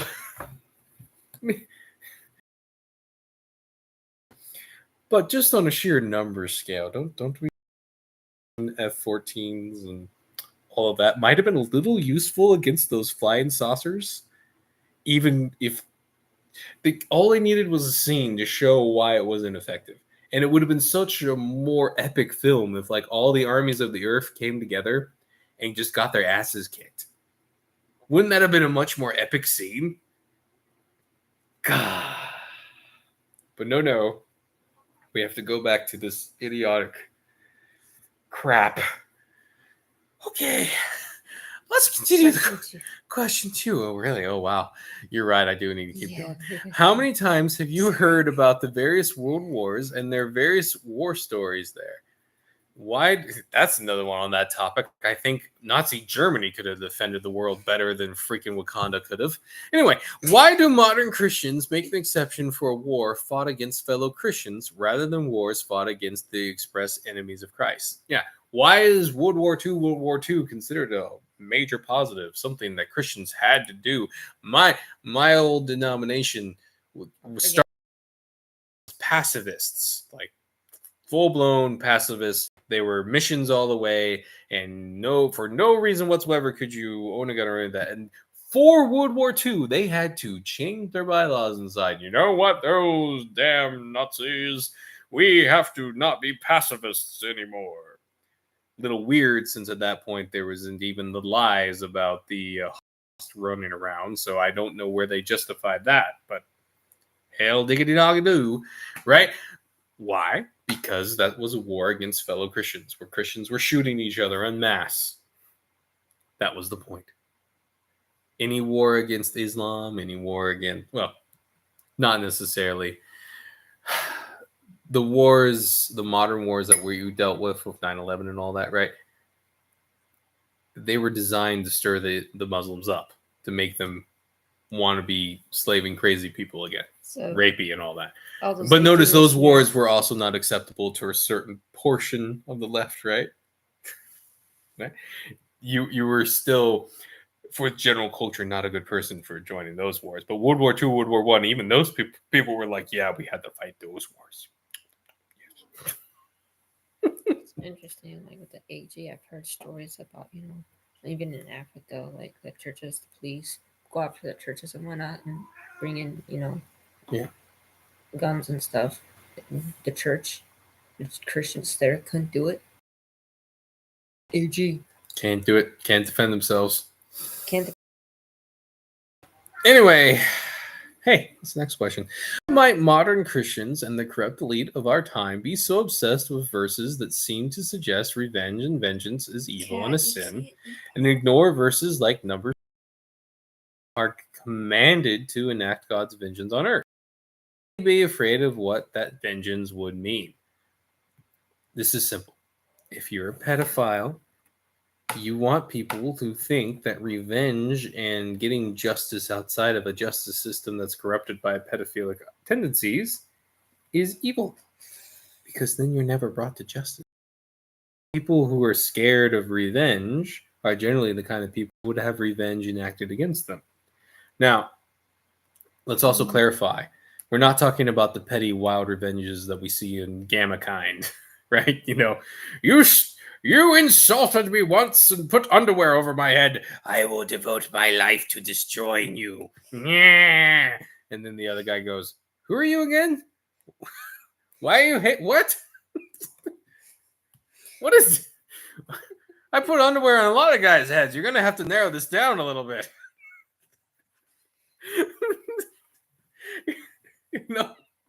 Right? That's the kind of vengeance that you should not enact because it's stupid, right? That's the thing where, love your neighbor, love your enemy, right? It's referring to those kinds of enemies in your life, like a person who hates you at school, right? It's not referring to the Islamist or the Mongol who's going to come in and kill and rape all your family members. Okay, that's not what God was talking about. Now, sometimes we are called to be martyrs to those people. And a lot of times that stuff leads to nothing. And those people are then subjected to what you might call revenge of the Lord, where they're punished for refusing his elect, for refusing the prophets, right? Peoples are punished for this. Notice there's no Mongol Empire anymore. Kind of fascinating, isn't it? And they got it bad because people didn't like them. Like, the Mongol collapse is one of the craziest, fastest collapses in history, because it's like you went from this entire period where the steppes were like covered in cities and all this, were like, historically, practically overnight, they were suddenly just all gone and wiped out by plague. Like, cities just swallowed up by the steppes, swallowed up by the Gobi Desert, just gone. Millions just gone. A lot of those aren't even archaeological sites anymore because they don't know where they're at. Oh, wow. That's the kind of divine judgment that God can bring against places. And that's something to remember. Sometimes it'll be a complete divine judgment like that. Sometimes we'll be called to enact it. Like, I have no problem telling you, I believe the Spaniards were called up to enact God's vengeance on the Aztecs. The Aztecs were actually warned. They had prophecies about this happening, and saying that they should improve their ways. God warned them what was going to happen. They refused. They kept eating people. They kept sacrificing people and eating their hearts. And God went, well, okay then. Here are these crazy mercenary dudes who I've brought up fighting the Moors for their entire lives. Good luck. They're a little gold obsessed. Not a lot of you are going to survive this. Sorry, I warned you. And then they're still eating. And then, on that front, the Spaniards experienced a similar situation with the collapse of their empire when they got too close to the sun, and as the Habsburgs got dabbled in a lot of witchcraft and magic and crap. And then they lost it. Right? That's should be said about a lot of things. And this is something to think about too as you're building your nations and our kingdoms and new kingdoms are popping up. We should be making literature and stories for people to get the idea that once you're used as this force for God's vengeance, don't let it get to your head. Because you could be next, and you may very well be next if you're sinning constantly as you do it. That Habsburg knows, though. Don't forget the chin, bro. Like, don't get me wrong. I don't know when the Habsburgers went bad, but there was clearly a point where they went apeshit crazy. Like there was one queen where they had doctors change her will on her deathbed and like give her things to make her pain worse. Would inherit her throne once she died. That's how bad. That's how wrong the Habsburgs got. That's why King Henry V was so desperate to get a divorce because he was forced to marry a Habsburg who incidentally had married his brother first, and mysteriously the brother died on his honeymoon. And they said he died to a fever, but all of his symptoms said arsenic poisoning. And all the doctors were Habsburg doctors and Catholic doctors, and the Habsburgs basically ran the Catholic Church at that point. And this is after that whole situation with that one queen where they used the doctors to change her will. Right. Who knows if it was the same doctors, but the same organization of doctors, if you will. Right. And so, yeah, and keep in mind that dude was just a kid. He was like 16 when they killed him on his honeymoon. It was crazy. And so King Henry V is forced to marry the same chick. And he's going, holy crap, these people are going to murder me. I need a divorce now. Smart man. You can call him fat all you want. At least that fat boy knew how to survive. He a lot better than his brother did, that's for sure. He wouldn't. No, I need a divorce, bitch. And as evidence of this, after King Henry V, yeah, dude, it's actually really crazy. This came up on Social Galactic. One of Vox's blogs brought it up. I don't have it right in front of me, but try looking up on on Vox's blog the Habsburg stuff. This guy lays it all out really well. And actually, the Habsburgs take over England after I don't think he was fat until he was like. That's true too. A lot of stress eating there. Well, you know, when you're under the constant threat of assassination by your crazy in-laws, it might stress you out a little bit. Have you thought about not getting married? You know, by the third time you should learn. Well, I mean, he had to make an heir. There was no way around it, right? By response, he didn't produce an heir soon enough, and the Habsburgs did take over England after he died and fleeced it for all it was worth.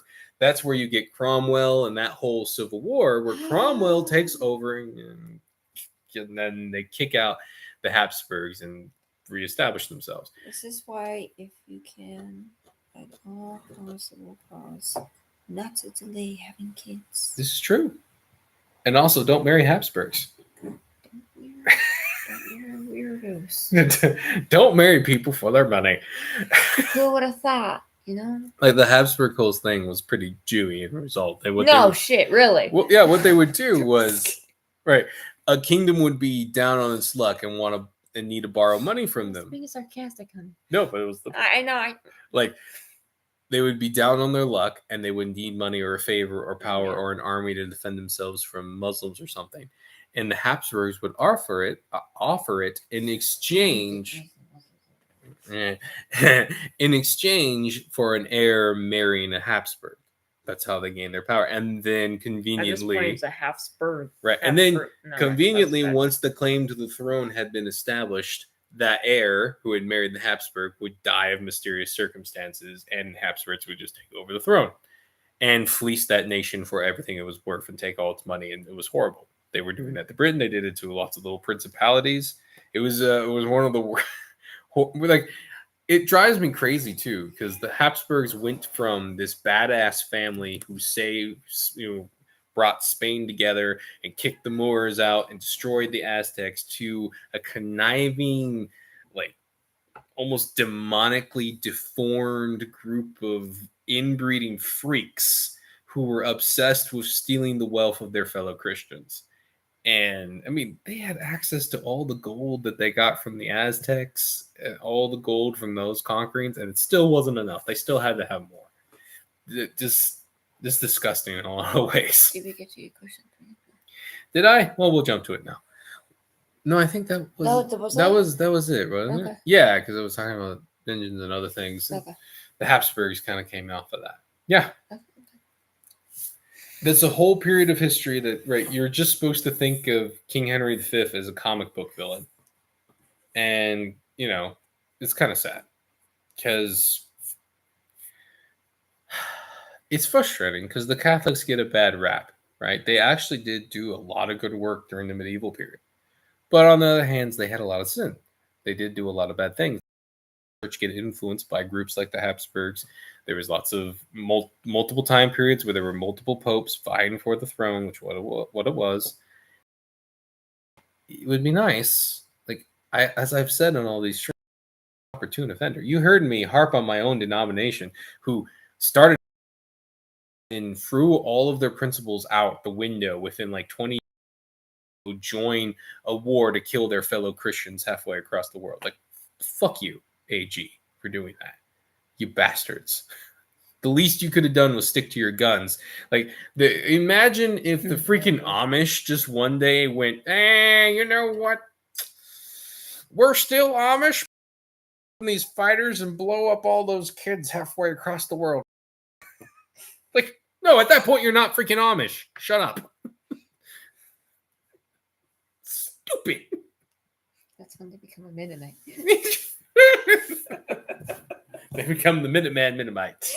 Oh, gosh. Sounds like a drink I need, actually.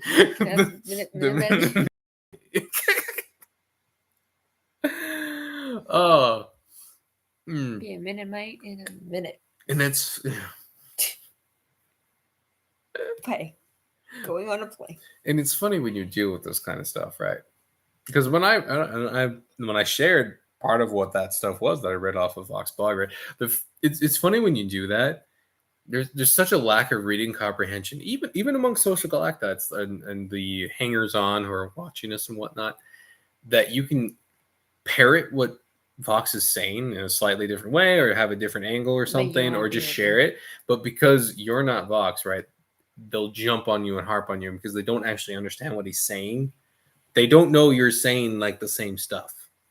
So when they liked his post or just ignored his post, they'll jump all over you for saying something similar. And that's what happened to me, right? Vox shared all this stuff and people didn't really bother him about it, and the Catholic kind of stayed silent. And then I shared it and I got this guy like, I kid you not, he jumped onto my post and went, "I'm sick of all these Protestants talking about all these conspiracies. This conspiracies, man." And I'm just like, hey, do you know what website you're on, bro? Then whenever, right? And I just like, it was like, you were on the site for conspiracy guys. You realize that, right? Do you not pay attention? No, most people don't. As Fox says, most people are stupid. There's no way around that. Most people are idiots. Yeah. Excuse me. Ooh, see, I couldn't even get the right translation there. It's the IQ difference. Instead of 60 away, you were 30 away. Damn. Those 10, 15 points for dash cutting. Like, you're 5 points 10 points ahead of me. It's like, I still have trouble, you know? But it's fun. But like the other day, I kept her up at least an extra hour or two because she got interested in my story concepts, and I was laying it all out. You're not gonna make me cry. She encouraged me quite a lot. I need to. No, it's great that I'm to create something beautiful and wonderful, and it weaves all my books together into a creation. But you know what? It's only in my head till I actually get it out, baby. I actually have to get it out. It ain't real till it's on the paper, if you know what I mean. It's beautiful. Like, I don't mean that in a very loose way. I like the whole thing of it destroying evil. See, great. Now I really need to start writing because you're like, well, where is it? It's probably in this part of my brain somewhere, kind of bouncing around over here, and it needs to come into these into there. What it is I'm a very busy man, and I need to set apart time properly. Situation's going to change here soon. I'll have more time on my hands, but I'm looking forward to showing it to you guys. If you want a piece of what it's going to look like, I guess I can go to full screen with questions. Oh, babe, you didn't have to cry to prove your point. I love you. Skydog's wife's going to come back and think I said something really awful to you and made you cry. No, I'm serious. You need to get it out. I will. This is why.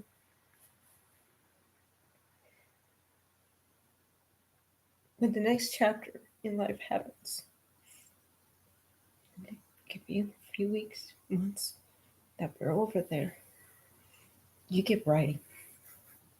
I'll do that before then, okay? You get writing. I'll do it before then. They need to know. They need to see it. Stop giving me easy jokes. Like no pressure or anything. I love you, I know, babe. I but will. you need to get it done. I've locked my up for store. You can cry all you want now. I still remember when you sent pictures of a fish to her when she was pregnant and your wife caught you.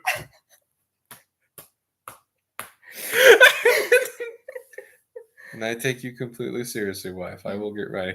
If you guys Those want maps you've drawn, you need to get it done. It's true. Because those are the maps you could put inside your cover too. She also just has been harping me on it because she really wants to paint them. She's like, finish it already so I can paint them. It's been months. It's fair. I haven't gone back to them in a while. And I got you hooked on Foxhole instead of working on them more. I haven't done the dishes because of Foxhole. Oh my god. That game is It's both of us. It's both of us. But yeah. But if you guys want a sneak peek of that, like it's gonna be a number of months before I can get a book out. But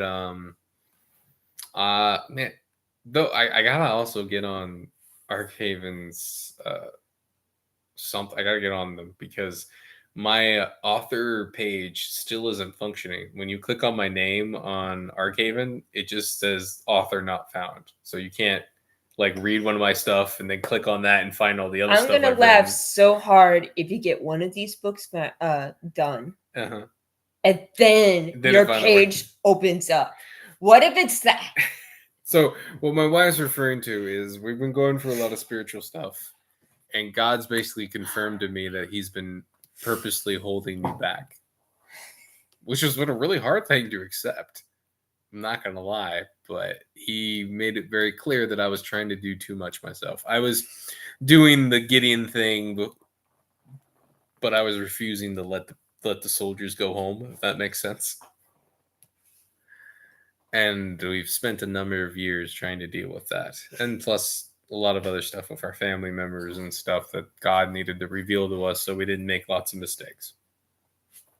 So my wife's like, wouldn't it be funny if it, you know, as He said, He's going to start blessing things more now. I hope so. Anyway, if you want a sneak peek on some of those, I have a few things up. They go up a few chapters each. One is like if you made Goonies into a supernatural monster hunting thing. I enjoy that. That one's fun. And add airships into the mix. Good stuff.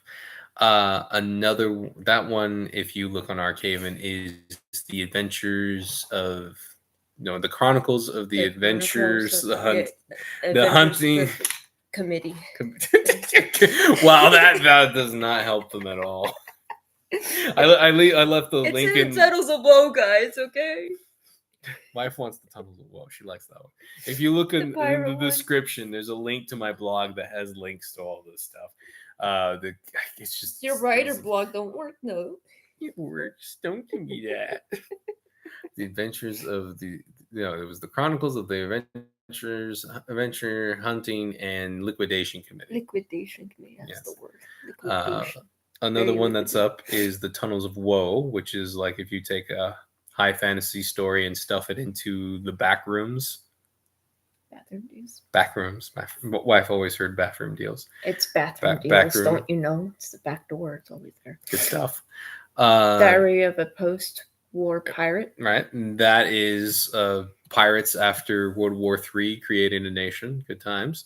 Or deciding if they're going to help their nation survive or just be mercenaries. And they run into a lot of cosmic cultic activity along the way. Then there is Wolfran, the Night Avenger, which is Crusaders in space. Maybe some Solomon Kane mixed in later on. Probably not. Probably Solomon Kane's going to be one, the Tectonic Knights. Yeah, basically tectonic knights in space. There is a. I remember when Art Gaines was trying to. You're trying to. Yeah, Art Gaines. You did some of that. Was great, but I admit I am a hard person to draw for. I have a very exacting view of things. I needed to. It's good stuff. Anyway, fair warning: none of those are completed because last year I started all of them, thinking I was trying to do things all the time, and I went all in. Mech suits are hard. They are cool though. Hey, your space station was cool though. I like that space station you made. That was a sweet. Just kidding. That was nice. Do you? Do I? I don't know if you want to. I don't know if you're gonna put it on a stream, but if you're gonna say about Wednesday, prayer for Wednesday, for your interview, or if we could have some prayer, guys. Big events are starting this week. More details to follow afterwards. I don't know how much we can. Big life change. That was probably too much right there. Okay. That's okay. Yeah, okay. And so we could use the prayer. But God's pretty much at this point kind of. We'll see what happens, but I'm like 98 to 99% sure I know God's pushing us down that route. So we'll see what he does. Right. I think I've taken 2 hours of your guys' time away. I definitely do need to make I've been flirting with the idea. Like we have the video game stream, we have the creepy podcast, we have this stream. I'm debating doing, if not a stream, like going over old movies and old shows to highlight propaganda and stuff, and also stupid stuff, stupid writing, like writing faux pas that just because a lot of these things, like your brain knows is bad, but you don't realize why it's bad. Does that make any sense? That's why most of the Marvel movies, though, are really entertaining when they were like the original ones, not the later ones, like phase 1 and 2, if you will. The beginning part of 2 were really entertaining the first time you watch them and are kind of fun, and you might want them on your shelf, right? But really went downhill fast is because of these kind of in the background stuff that's not big till you point it out. And a lot of times it's these little details that your mind picks up on subconsciously that pisses you off. Sometimes if you're a guy like me, you see it in the forefront and it's like a slap in your face and you hate it and you want to strangle someone who somehow jammed a weapon that doesn't have any moving parts. Added a note to my Wicked article in an attempt to be more thorough and considerate. Not sure I succeeded. Oh, you didn't need to go that far, man. I was just thinking for your next article on a movie, right, that you also include a little bit more about the execution of the movie. But you did great on the themes, man. That was awesome. You did really good. And I was surprised how well the quote from the C.S. Lewis. The C.S. Lewis book, whose title I can't think of right now, matched up with our modern world's take and the stories that the demon guy made, right? Yeah, that was beautiful. Almost could have just left it at that. But, it was supposed to be reviewed. So see, this is what's so hard about constructive criticism. Right? Because I really, I want it to be helpful, but I don't want to, Skydog movie review. This movie sucks. Dead bunnies through a garden hose and gives cancer.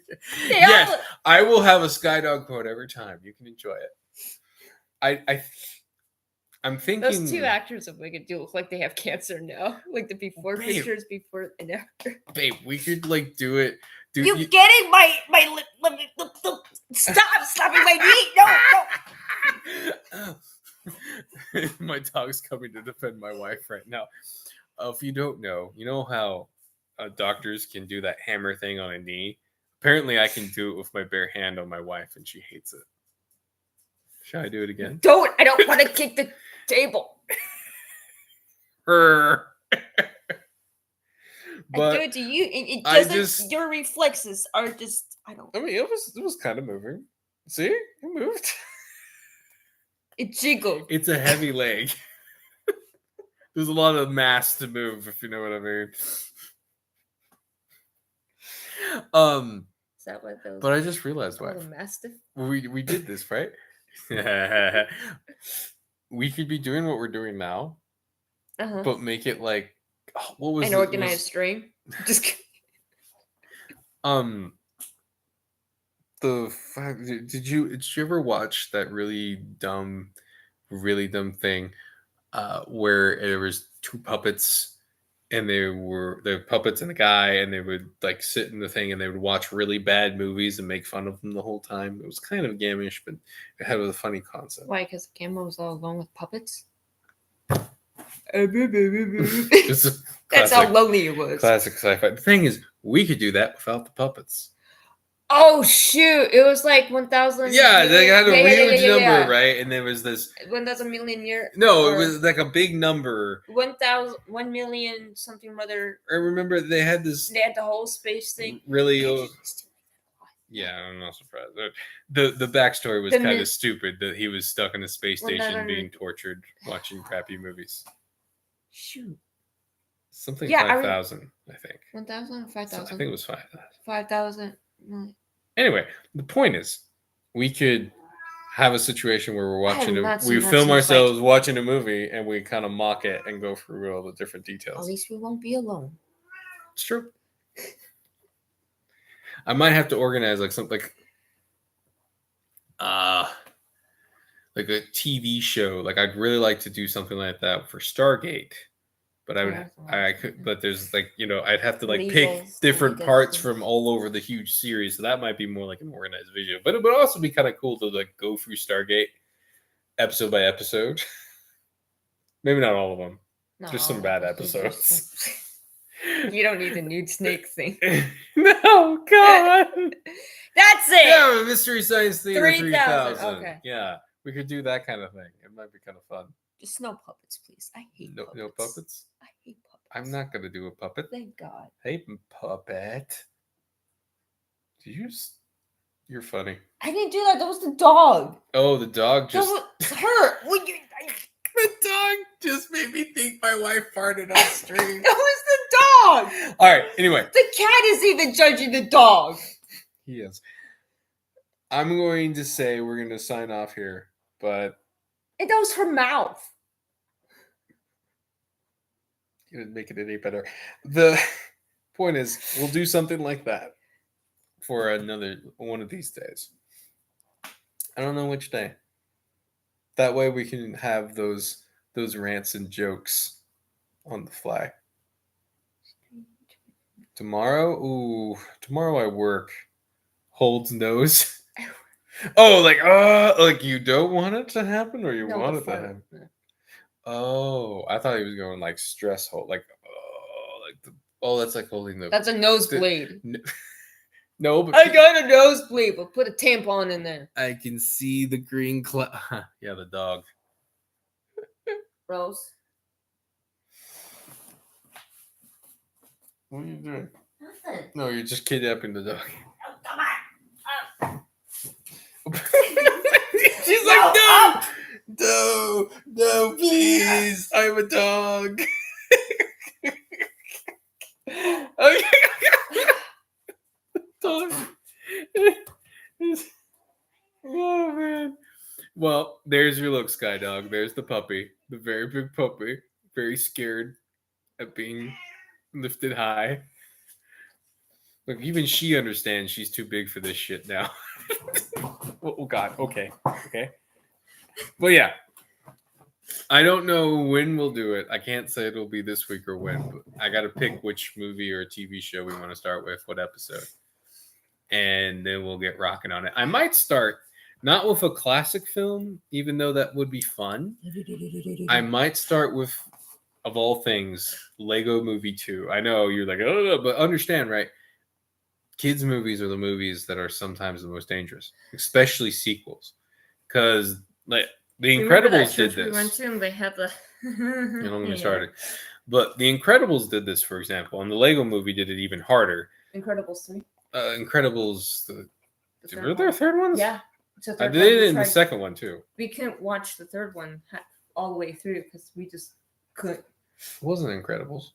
We never watched the second or third Incredibles.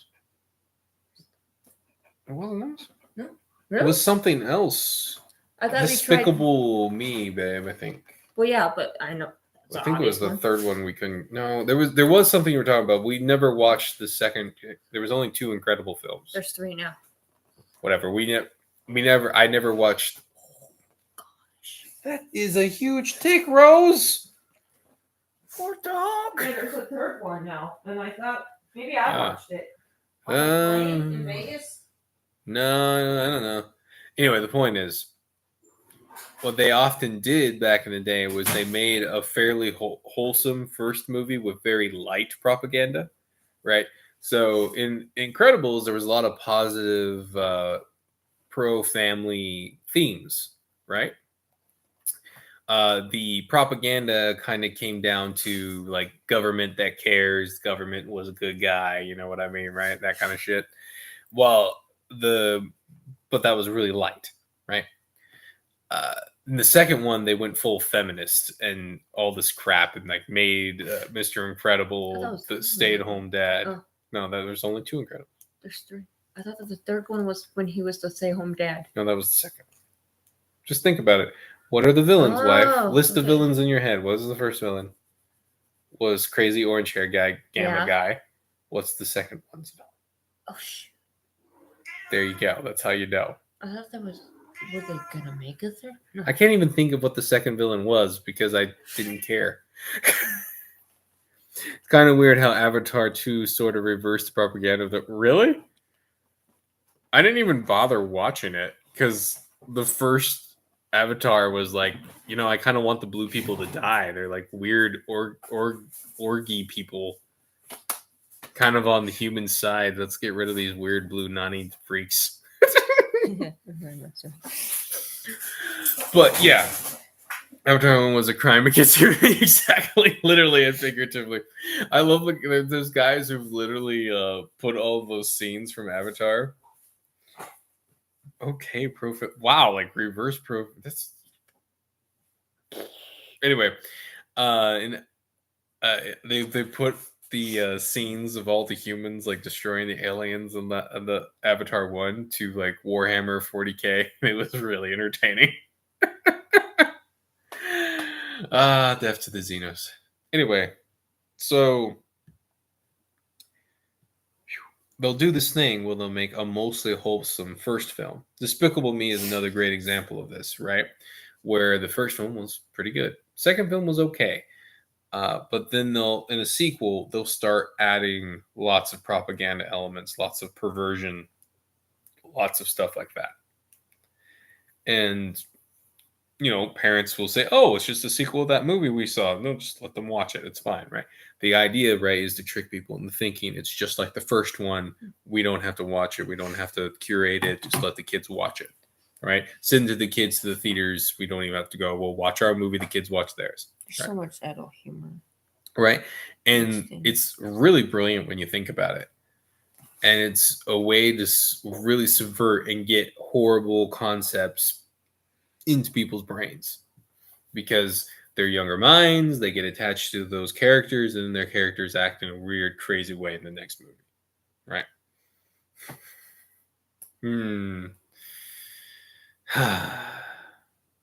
Yeah. So that might be fun.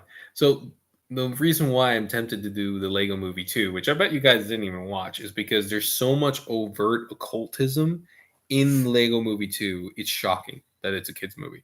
Like this is before some of the tranny stuff, but it was obvious tranny stuff. To give you an idea, the main, yeah, and if you do watch it, just watch it with us in this situation because it's not worth watching it just in general. it's Want to watch it all. The first Lego movie had propaganda in it, like irritating things I didn't like, but at least it had like some sort of fun and it was creative, fun stuff going on. But Lego Movie 2 just threw on the cult stuff times 1,000. And worse because they ruined the I'm such a nerd writer sometimes. They ruined the writing structure, the arc that they were creating. So give you kind of like a 1,000-mile view of it, bird's eye view, right? They were doing the standard arc of a perfect place turns out not to be so perfect, and there's something evil underneath it, right? How many things have done that? Only they ruined that arc because they did a secondary inversion where, in fact, the creepy place that everyone was getting bad vibes was actually okay all along, and they were just being paranoid. You know, like basically telling you that if you get bad vibes, you're just paranoid and you're ruining the fun for everybody. So take the drugs and shut up. That's literally what the message of the film was. Worse than that, if you act masculine, you will destroy the world. And then they add occultic tranny elements to it, being that the main villain, like at first I was really into it. Like I didn't finish the first Lego movie because but it was kind of fun, but I didn't like the kind of weird gamma relationship with the main female character. But in the second one, I was really into it because the male character went through this whole arc where he realized he was useless and he worked really hard to become useful and masculine and save the girl. And the girl didn't like that he was suddenly saving her. I'm just like, what? And literally, him graduating from Gamma and becoming a functional Delta who was useful and saved everybody was evil. So evil that it destroyed the world. And he had to go back in time and stop himself. Well, the most masculine, whatever. Yeah, and the most masculine character there. Because Batman was well, that's a detail to talk about if we do this. Yeah. Batman was like this. The Lego Batman character was like an overhyped, testosterone-filled character, like really stereotypical rawr guy, right? Was the character that, and they bedazzled him and made him gay essentially, and had him marry a tranny heart on top of an Aztec altar during a ritual to stave off the apocalypse. Isn't that interesting? Oh yeah, we're still talking about Lego Movie 2. It was literally a tire about all of this imagery, I kid you not, accumulates to a temple, a ziggurat temple with an altar on the top, where the be whatever I want to be queen marries a gay bedazzled Batman, the symbol of masculinity. Yeah, right. The symbolism is shocking and in your face. And the masculine character who has gone through a change from being a useless, childlike character, growing up and destroying the evil by destroying the evil ziggurat tower, that action ends the world. And is evil. Right. What are they saying? That if I stop this perverse... stop their perversion and their rituals and their raping and destruction of man, that I'll end the world somehow? That I'll bring on the apocalypse if I fight back?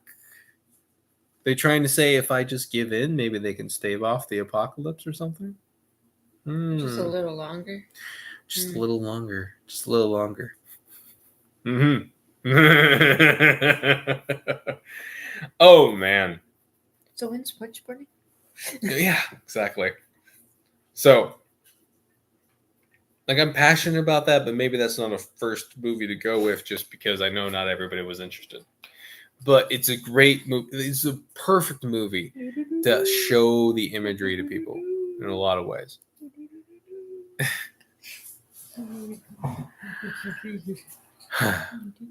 Anyway, I need to get off. I need to rumigate with these ideas a little bit and figure out how I want to structure it and how I want to film it, if that makes any sense. Yeah. I mean, the thing about Frozen, though, is the first one was bad, too. Like, the literal song was... The moral of the film is... How dare you want to marry a guy? More than that. The moral of the film was discipline is bad. Like, training your body to control yourself, that's bad. Right? That's bad. Because what was the big problem with the parents? Oh, that's right. When she almost murdered her sister by accident, almost killed her, almost did manslaughter as a child, they taught her self-control so she never hurt or killed anyone again. And the moral of the film is she should have no self-control and release her ice powers on everything. Which she does at the end. Yeah. She is 100% the villain, by the way. Yeah.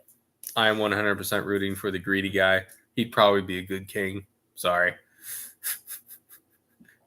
There's two guys there. Right, yeah, there was the reindeer guy. Right? Yeah. And then... And she didn't want her sister to marry that guy because it would ruin their friendship. No. There was the prince who was the turned into villain. Remember, right? We have another instance of them turning the symbol of masculinity into an evil character. Oh, and then the good guy in that movie is the guy with the reindeer. The child, the man child is what he is. He's a man child, right? Right. Immature man, good. Mature, well put to do, good looking guy who's a go getter and very heroic, right? Heroic seeming. Oh, he must be bad. There must be something wrong about him. Typical Gamma mentality, also right? Just the idea of the relationship with his sister was kind of like weird and lesbian.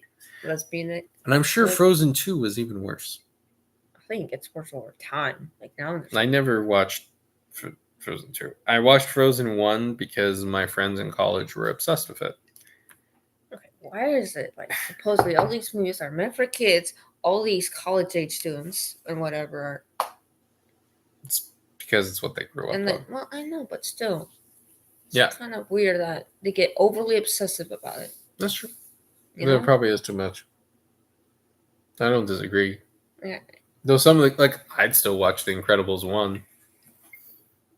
There's some interesting themes in there. And it's funny. But I guess I wouldn't obsess over it and, that's it's like some kind of weird, Yeah. The man-childing. Well, even the women are like really obsessed about it. Well, yeah, that movie was less made for children and more for college-age girls, in my opinion. Let it go. Then what's the difference? Go. Let the diary fly all over the place. It's literally the worst message you could ever teach anybody. Self-control bad, so just release everything. So go be a whore. Like, what the fuck? And of course, it's just a veiled metaphor for homosexuality and tranny crap too, because, right, they always think of themselves as the unicorn or the thing that's always suppressing itself. Come out of the closet, blah, blah, blah. But it's even worse, though, because the metaphor goes farther. And what is your self-control in real life? Your self-control over evil, over controlling yourself so you don't sin. Right? You know what? You go from classics and all these films where men are this stoic side of like controlling your anger, controlling this, controlling that, and then it's this like, women, let it all fly out of you like diarrhea. Because nothing is more stable than a woman with no self-control releasing all of her emotion on the world. Honestly, ironically, the movie showed exactly what happens when you do that. Oh yeah, they accidentally kill everybody around them. That's why you should have women in the Air Force. Yeah. Male flight. Yeah. It's a thing. I'm so happy that they never made a sequel for Tangled. I need to rewatch that to know if Tangled has more themes in it that were you, because for the most part, Tangled actually did a really good job because the masculine character is allowed to be masculine, though a horse beats the crap out of him. But to be fair, it was a male horse. So Sigma horse. Sigma horse was real, man. The horse was cool, right? And the villain was a great feminist villain, if you know what I mean, in the sense that she would be the feminist, right? Because she's jealous of beauty and she's metaphorically holding on to this her stepdaughter, her adopted daughter, and enslaving her to maintain her own beauty, her own. Like it's the boomer villainess, if you know what I mean. Maintain her own beauty, enslaving her, trapping her, tricking her, manipulating her to keep her there so she can sap all of the joy out of her life and keep herself beautiful. Right? That's a great. That's like classic villains that Disney and them copied back in the day, right? That's good. And I can't think of any negative. I'd have to look at it. Maybe like the kingdom was full of black people or something. It's possible. Like I'm surprised more and more where I watch these shows and films where like, what's this black dude doing in the fucking Renaissance? What is this? Oh man. Oh, yeah, I was adopted. Yeah. Supposedly because of the. Yeah, bro. Remember, she kidnapped her. Yeah, kidnapped her from the queen. Yeah. And she was a witch. Why Maintaining don't her you beauty. go see the? Yeah. So it tells it really hits home. See, that's a really good. That's a great arc, right? And the man is allowed to be masculine and all, and he chooses to leave the life of a rogue for which is I love the narrative because Sigmas kind of need to follow that path. They need to stop following the path of the rogue and actually settle down. So it was good to have the Sigma type character because that's what Flynn is. He's a Sigma type character. He's a humorous one, right? They kind of mock the concept a little bit, but he's funny. But you right?